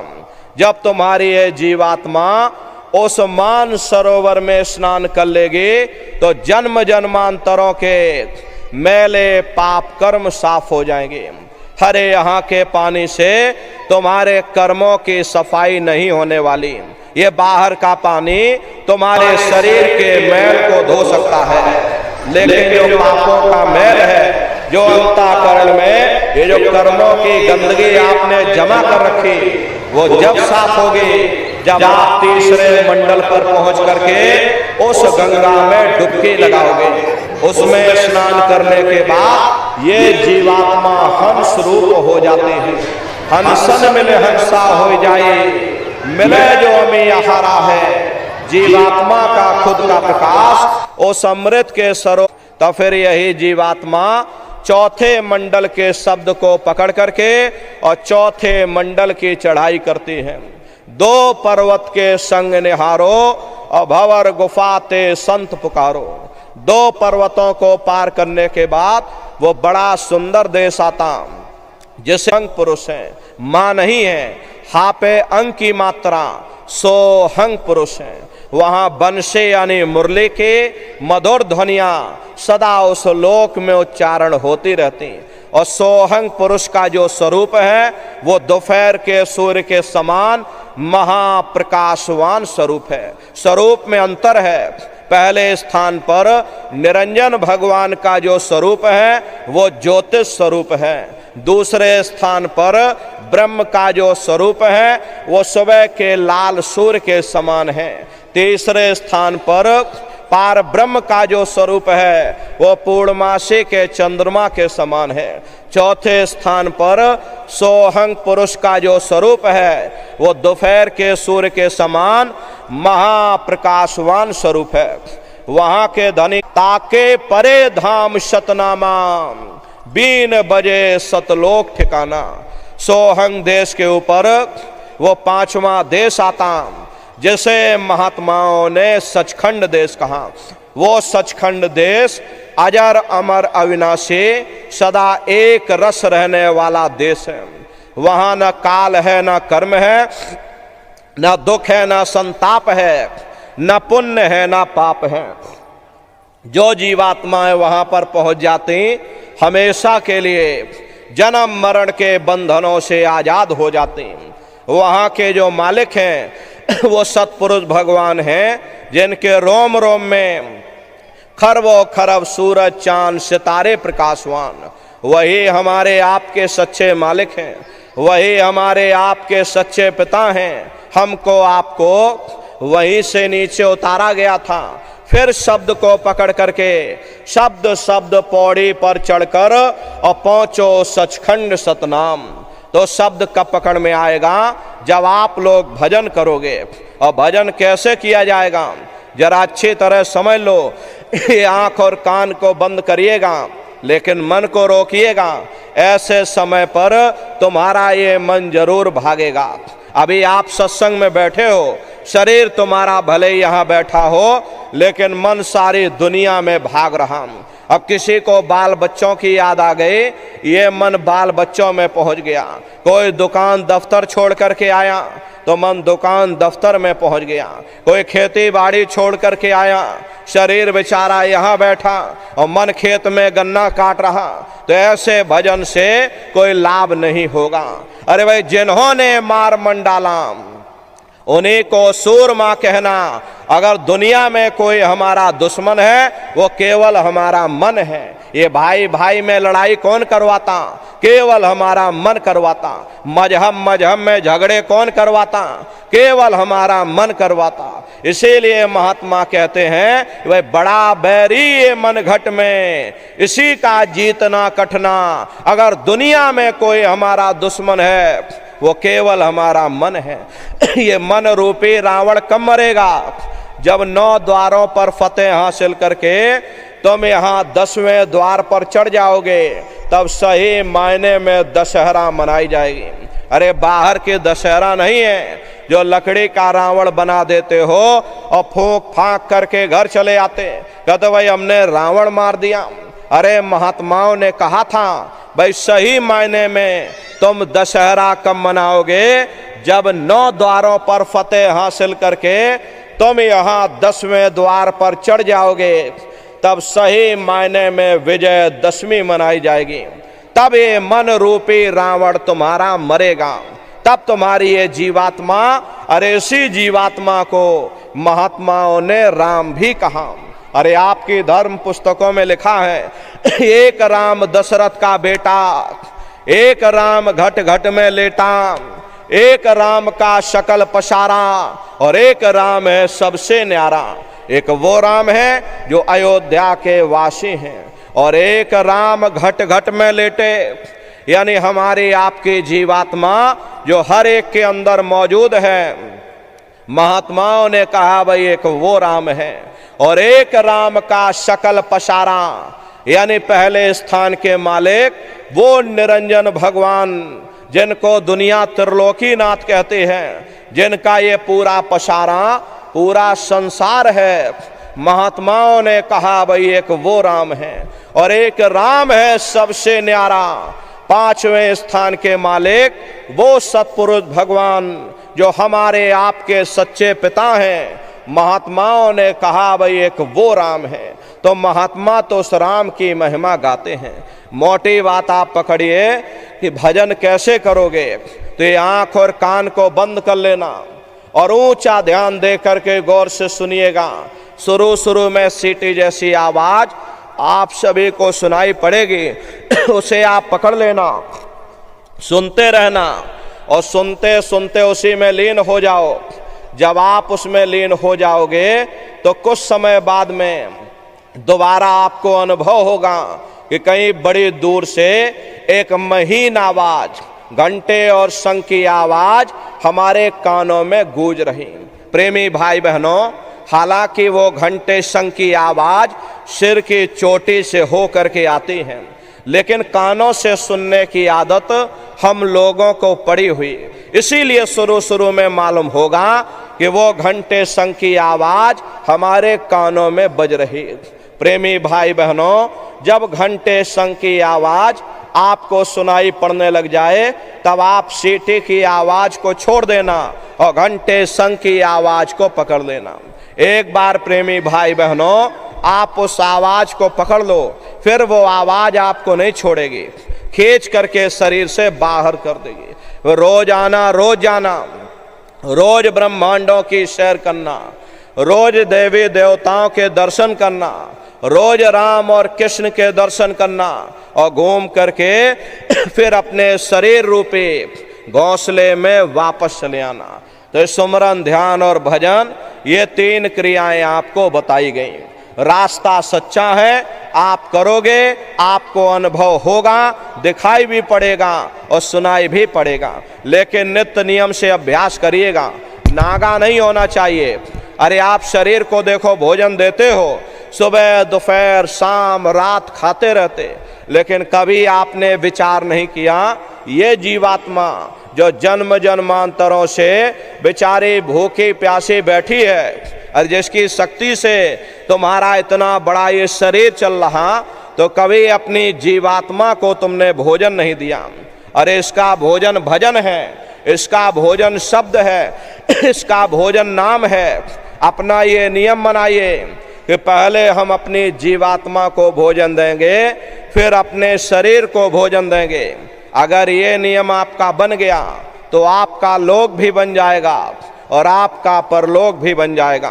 प्रेमी भाई बहनों, उस मालिक को पाने के लिए तुम्हें घर बार छोड़ने की जरूरत नहीं है, तुम्हें समाज छोड़ने की जरूरत नहीं है, तुम्हें जात बिरादरी बदलने की जरूरत नहीं है। अरे जात पात के रगड़े झगड़े ये हमारे अपने नहीं हैं, ये सिर्फ हमारे मन की खुराफात है। आप सभी लोग बुद्धिमान हो, अपनी अपनी बुद्धि से आप सभी लोग विचार करिएगा। जब गुरु नानक साहब नहीं आए थे तब कोई सिख नहीं था, जब मोहम्मद साहब नहीं आए थे तब कोई मुसलमान नहीं था, जब ईसा मसीह साहब नहीं आए थे तब कोई ईसाई नहीं था, और पीछे लौटते चले जाओ तो केवल मनुष्य ही मनुष्य रह जाते। ये रगड़े झगड़े किसने पैदा किए? ये हमने आपने पैदा किए। अरे कोई भी महात्मा यहाँ पर आकर के ना कोई कौम मनाने आता है, ना कोई मजहब चलाने आते हैं, ना ही आप हमारे हाथों में ये डंडे और तलवार शरीर रूप में अवतरित होते हैं। हरे प्रेमी भाई बहनों, आप अपनी बुद्धि से विचार करिएगा। सुपच जात के भंगी थे, रैदास जी जात के हरिजन थे, मीराबाई जात के छत्राणी थी। अगर वे सब उस मालिक को प्राप्त कर सकते हैं तो आप भी उस मालिक को प्राप्त कर सकते। जाते पाते पूछे नहीं कोई, हरि का भजे सो हरि का हुई। लोग यहाँ जात पात बनाते बनाते मर गए, लेकिन ऐ नन्नारियों, जब तुम्हारी ये जीवात्मा इस मनुष्य रूपी चोले को छोड़ करके ऊपर धर्मराज की कचहरी में पहुंचेगी तो वहां न तुमसे ये पूछा जाएगा कि भाई तुम किस जाति के हो, या तुम किस कौम के हो, या तुम किस मजहब के हो। अरे भाई तुम हिंदू हो या मुसलमान हो, तुम हिंदुस्तान से आए हो या तुम पाकिस्तान से आए हो। अरे वहां तुम्हारे कर्म देखे जाएंगे, भक्ति भाव देखा जाएगा, मालिक से मिलने का प्रेम और प्यार देखा जाएगा। इसीलिए महात्मा समझाते हैं कि भाई मालिक को पाने के लिए तुम्हें जात बिरादरी बदलने की जरूरत नहीं है, तुम्हें समाज छोड़ने की जरूरत नहीं है, तुम्हें घर परिवार छोड़ने की जरूरत नहीं है, तुम्हें बाल बच्चे छोड़ने की जरूरत नहीं है, तुम्हें जंगलों पहाड़ों में भटकने की जरूरत नहीं है, तुम्हें साधु सन्यासी और बाबा बनने की जरूरत नहीं। अरे भाई तुम अपने अपने घर परिवार में रहो, अपने अपने बाल बच्चों के साथ रहो, अपने अपने समाज में रहो, समाज के रीत नीत के अनुसार रहो, मेहनत और ईमानदारी से काम करो और 24 घंटे में घंटा 2 घंटा अपनी जीवात्मा के कल्याण के लिए सुरत शब्द नाम की कमाई यानी सुमरन ध्यान और भजन करिएगा। यही दौलत तुम्हारे काम आएगी और बाकी सब यहीं पड़ा रह जाएगा। सुई की एक नोक भी तुम्हारे साथ में जाने वाली नहीं है। अरे बड़े बड़े राजे महाराजे आए, सारी जिंदगी उन्होंने ये किला बनाते बनाते गुजार दिया। आज उनके किलों को जाकर देखिए, आज खंडहर बने पड़े हुए। विश्व विजेता सिकंदर सारी दुनिया पर राज करने का ख्वाब देखता था, वो भी मुट्ठी खोल करके चला गया। कोई क्या साथ लेकर के जाएगा? जो चीज तुम्हारे साथ में जाने वाली वो केवल परमात्मा की भक्ति है, सुरत शब्द नाम की कमाई है। इसलिए प्रेमी भाई बहनों, वो दौलत कमा लो जो अंत समय में तुम्हारे काम आवे, वरना ये समय तुम्हारा निकलता जा रहा, ये श्वासों की पूंजी ये दिन प्रतिदिन कम होती जा रही। एक समय ऐसा आएगा ये बुलबुला तुम्हारा फूट जाएगा, फिर ना जाने दोबारा ये मनुष्य शरीर तुमको मिले न मिले। अरे भटकते रह जाओगे युगों युगों के लिए उन नरकों और चौरासियों में। इसलिए प्रेमी भाई बहनों, अहो भाग्य है आपका, आपको ये मनुष्य शरीर मिल गया। इस मनुष्य रूपी मंदिर में बैठ करके वो आत्मधन कमा लो, वो रूहानी खजाना कमा लो, जिससे तुम्हारी जीवात्मा का कल्याण हो जावे। तो सुमरन ध्यान और भजन नित्य नियम से आप लोग करिएगा। सभी लोग शाकाहारी रहना, क्योंकि हमारे गुरु महाराज ने शाकाहार पर विशेष जोर दिया। गुरु महाराज हमारे कहते थे, ए बच्चे बच्चियों, तुम लोग शाकाहारी रहना, शाकाहार का प्रचार करते रहना, इसी से देश और दुनिया में भारी परिवर्तन होगा। प्रेमी भाई बहनों, परिवर्तन कोई कानून बनाने से नहीं होगा, परिवर्तन कोई आंदोलन करने से नहीं होगा, परिवर्तन कोई तोड़ फोड़ करने से नहीं होगा। अरे परिवर्तन तब होगा जब लोगों के विचार बदलेंगे, लोगों की भावनाएं बदलेंगी, और विचार जब बदलेंगे जब लोगों का खान पान शुद्ध होगा। अरे देसी कहावत है भाई, जैसा खाए अन्न वैसा होए मन। जब इंसान पशुव्रती भोजन करेगा तो उसकी बुद्धि स्वतः ही पशुओं जैसे हो जाएगी, सोच विचार उसका चिंतन स्वतः ही पशुओं जैसा हो जाएगा। फिर जिस शराब के नशे में माँ बहन बेटी की पहचान खत्म हो जाए, उस शराब को पी करके यह कैसे पता चलेगा कि क्या अच्छा और क्या बुरा है। यही कारण है कि आज घर समाज में ये दुनिया भर के अत्याचार और दुनिया भर के व्यभिचार फैले हुए। अरे हम लोग मंदिर बनवाते हैं, उन मंदिरों में नहा धो करके जाते, कहते भाई परमात्मा के रहने की जगह है, हमको नहा धो करके जाना चाहिए, फूल अगरबत्ती ले जाना चाहिए। कोई उन मंदिरों में कूड़ा कचरा नहीं डालता। अगर कूड़ा कचरा डालोगे तो आपस में लाठियां चल जाएंगी। फिर ये जो हरि मंदिर है, ये पंच भौतिक शरीर जैसे महात्माओं ने हरि मंदिर कहा, अरे इसमें तुम हाड़ मांस के लोथड़े डालते हो, इसमें तुम शराब के कतरे डालते हो। अपने बनाए हुए मंदिर की आप कद्र करोगे और परमात्मा के बनाए हुए इस हरि मंदिर को तुमने जीते जी कब्रिस्तान बना दिया तो सख्त सजा मिलेगी। हरे महात्माओं ने लिखा है कि तिल भर मच्छी खाए के और कोटि गौ दे दान और काशी करवट जा मरे, निश्चय नरक निदान। यदि अरे आप अपने आप को कट्टर हिंदू मान गए, ये अहिंसा परमो धर्मा, अगर हमने किसी को बनाया नहीं तो मिटाने का अधिकार हमारे पास नहीं। अरे आप इंसान हो, इंसान का काम है दया करने का, और दया धर्म का मूल है। इसलिए आप जीवों पर रहम करो, रूहों पर रहम करो। सभी लोग शाकाहारी भाई बहनों की है, क्योंकि हम सभी लोग अपने गुरु महाराज सीने के जलाए हुए चिराग हैं। अगर एक एक चिराग एक एक गांव में पहुंच जाएगा, ये पूरा गांव प्रकाशवान हो जाएगा, ये पूरा समाज प्रकाशवान हो जाएगा। गुरु महाराज के संदेशों को जन जन के बीच में पहुंचाने की जिम्मेदारी हम सभी प्रेमी भाई बहनों की है। हमारे गुरु महाराज कह करके गए, बच्चा गांव गांव में तुम भजन केंद्र की स्थापना करो, गांव गांव के लोग भजन करने लग जाएं, गांव गांव में सत्संग होने लग जाए, गांव गांव के लोग शाकाहारी हो जाएं, गांव गांव के लोग सदाचारी हो जाएं, गांव गांव के लोग चरित्रवान हो जाएं, आंखों में माँ बहन बेटे की पहचान कायम हो जाए। जब हमारा ये गांव बदल जाएगा तो ये पूरा समाज बदल जाएगा, निश्चय कलयुग में सतयुग आ जाएगा। इसलिए प्रेमी भाई बहनों, धर्म के प्रचार में आप सभी लोग अपना अपना योगदान दीजिएगा। प्रत्येक सत्संगी प्रेमी भाई बहन एक एक गांव की जिम्मेदारी उठाइएगा। भाई हम इस गांव की जिम्मेदारी उठाते, हम इस गांव के लोगों को शाकाहारी बनाएंगे, हम इस गांव के लोगों को सदाचारी बनाएंगे, हम इस गांव के लोगों को चरित्रवान और भजनानंदी बनाएंगे।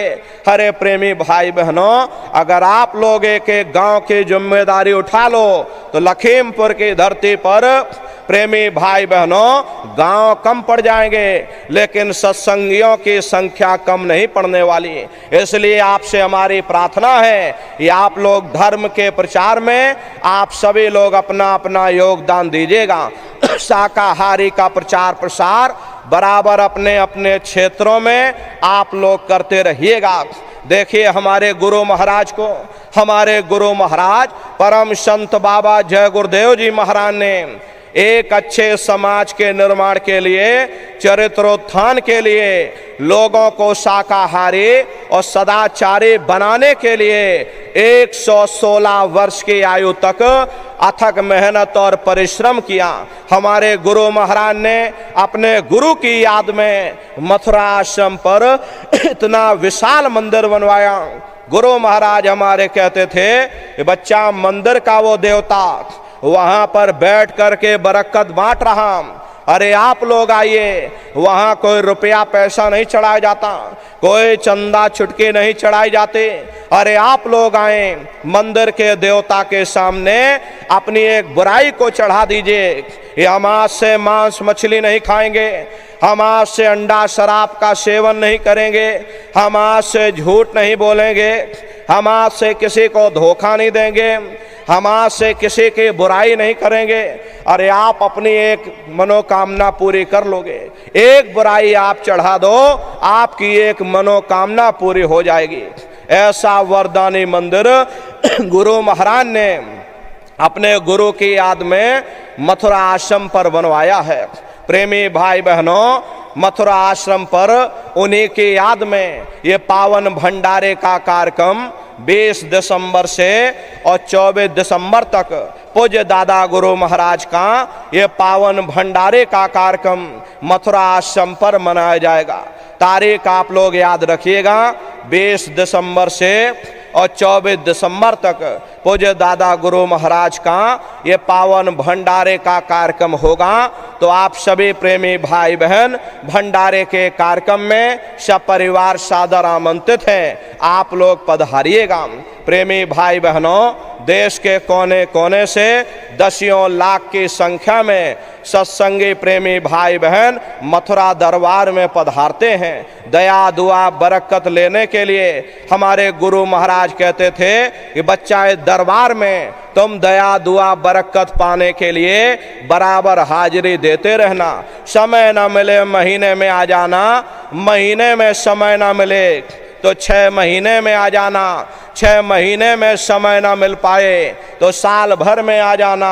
और जिसको साल भर भी समय ना मिला, गुरु महाराज ने मन से कहा, ए नर नारियों ताको लागे दोष।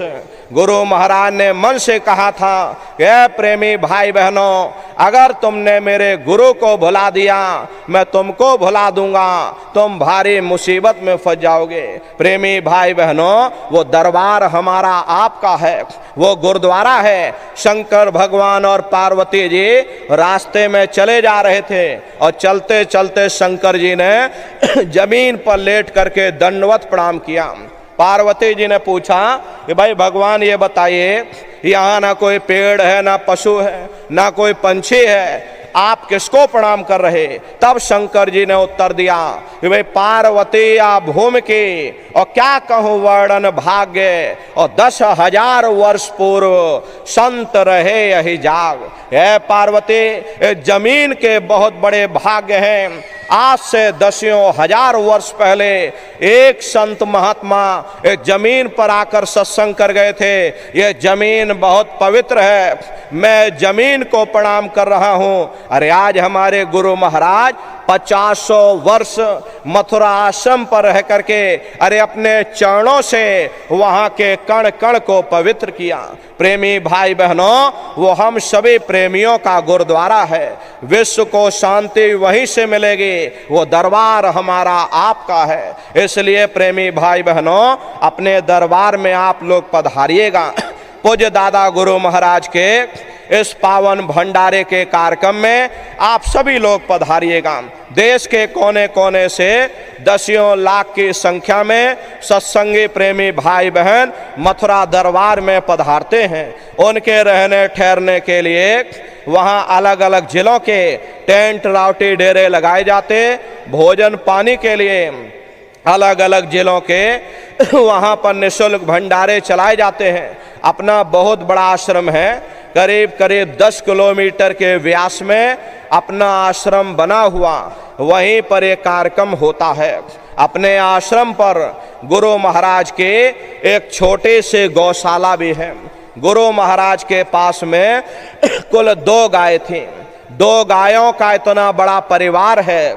यार आज के समय में करीब करीब 3000 गायें हैं और 3000 के ऊपर सांड है।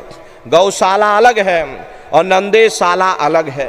किसी को बाहर नहीं भेजा जाता, क्योंकि हमारे गुरु महाराज कह करके गए, बच्चा ये मेरी प्यारी गायें हैं, इनको यहीं पर रखना, अगर बाहर भेज दोगे लोग मार देंगे, काट देंगे। इसीलिए चाहे गाय हो या चाहे बैल हो, हमारे यहाँ किसी को बाहर नहीं भेजा जाता। गायों के लिए अलग से गौशाला है और सांडों के लिए अलग से नंदीशाला बनी है। उसी के बगल में अपना एक बहुत बड़ा विद्यालय है, जिसमें 2,500 से 3,000 बच्चे निःशुल्क विद्या अध्ययन करते हैं। कॉपी किताब, पढ़ाई लिखाई, भोजन पानी बिल्कुल निःशुल्क है। इंटर कॉलेज बना हुआ।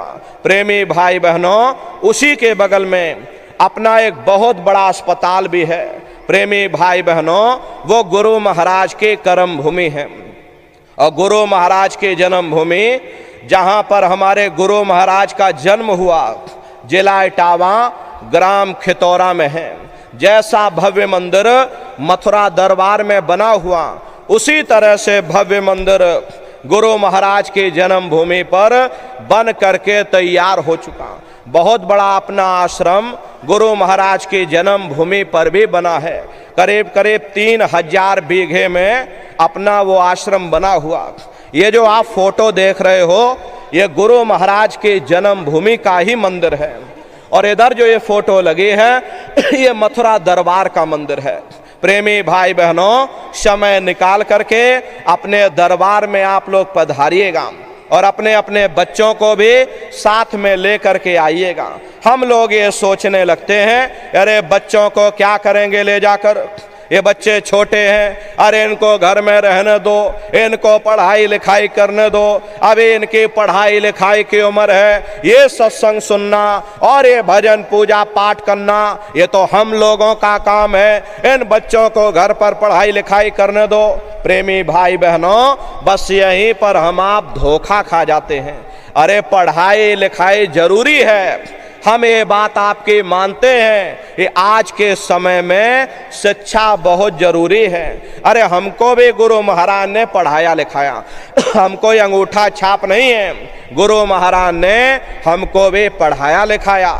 प्रारंभिक शिक्षा हमारे गुरु महाराज की जन्म भूमि पर हुई, क्योंकि जो गुरु महाराज की जन्मभूमि है वही हमारी भी जन्मभूमि है।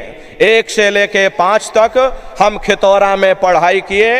उसके बाद गुरु महाराज हमको मथुरा ले गए।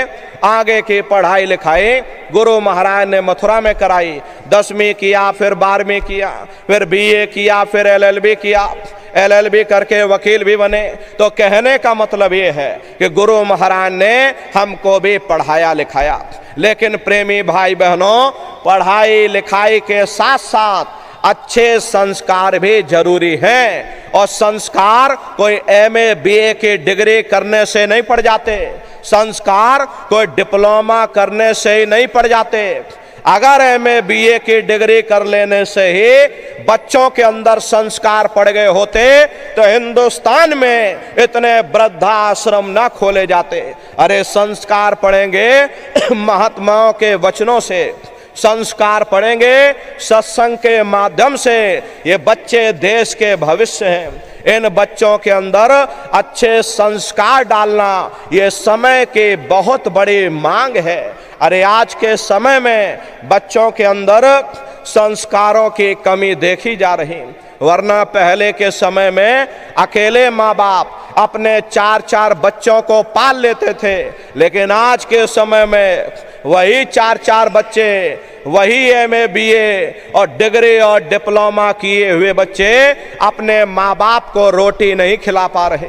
शादी हो जाती है, घर परिवार बांट करके रख दिया, जमीन जायदाद बांट करके रख दी, चूल्हा चौका बांट करके रख दिया, यहाँ तक कि बेचारे माँ बाप को भी बांट करके रख दिया। 10 दिन तुम हमारे घर में छोड़ दो और 10 दिन बाद तुम अपने घर ले जाना। प्रेमी भाई बहनों, अरे ये सब क्या है?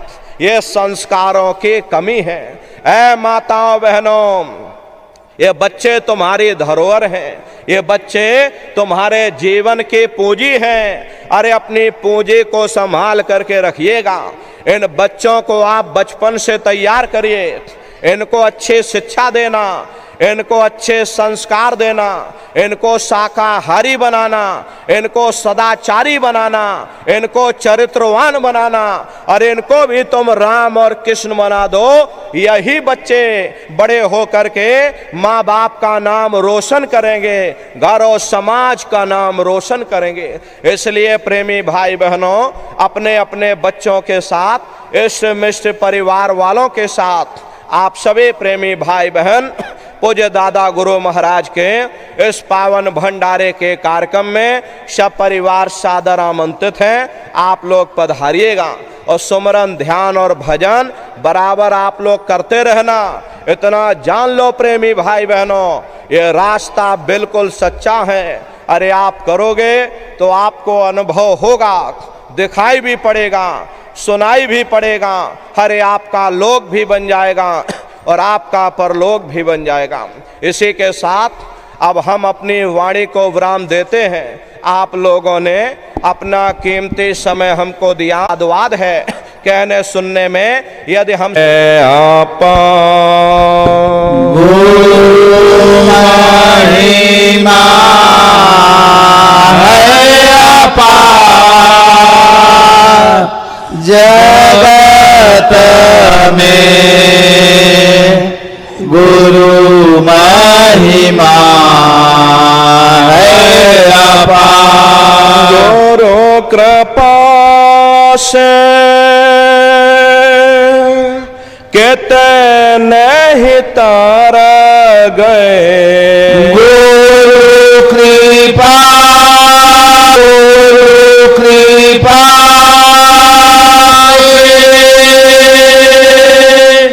कितने ही तर गए।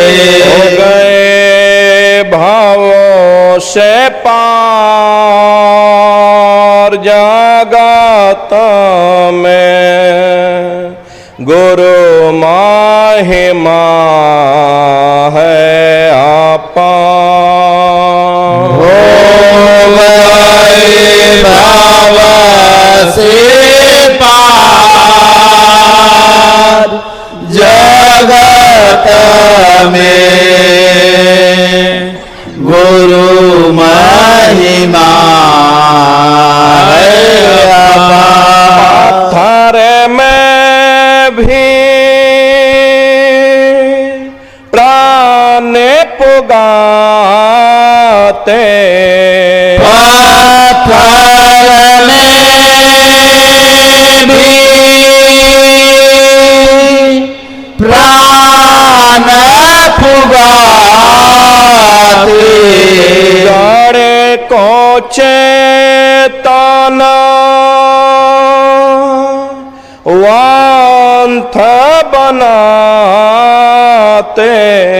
जड़ को चेतना वांथ बनाते, प्रेम दया भंडार जगत में, गुरु महिमा है अपार। प्रेम दया भंडार जगत में, गुरु महिमा है अपार। गुरु महिमा है अपार जगत में, गुरु महिमा है अपार। गुरु महिमा है अपार जगत में, गुरु महिमा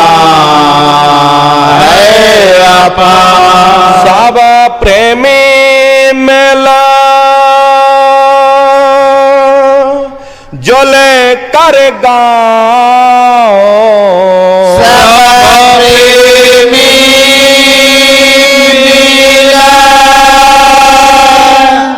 झूल कर गाओ गुरु नाम के दो में मचाओ गुरु नाम की धूम मचाओ गुरु नाम सार जगत में गुरु महिमा है अपार गुरु नाम है सार जगत में गुरु नाम है अपार महिमा है अपार जगत में गुरु महिमा है अपार गुरु महिमा है अपार जगत में गुरु महिमा है अपार जय गुरुदेव जय गुरुदेव। अब आप सभी लोग खड़े हो जाइए। सभी लोग खड़े हो करके मालिक के पावन नाम का सभी प्रेमी भाई बहन प्रेम के साथ में उच्चारण करेंगे। बोलो जय गुरुदेव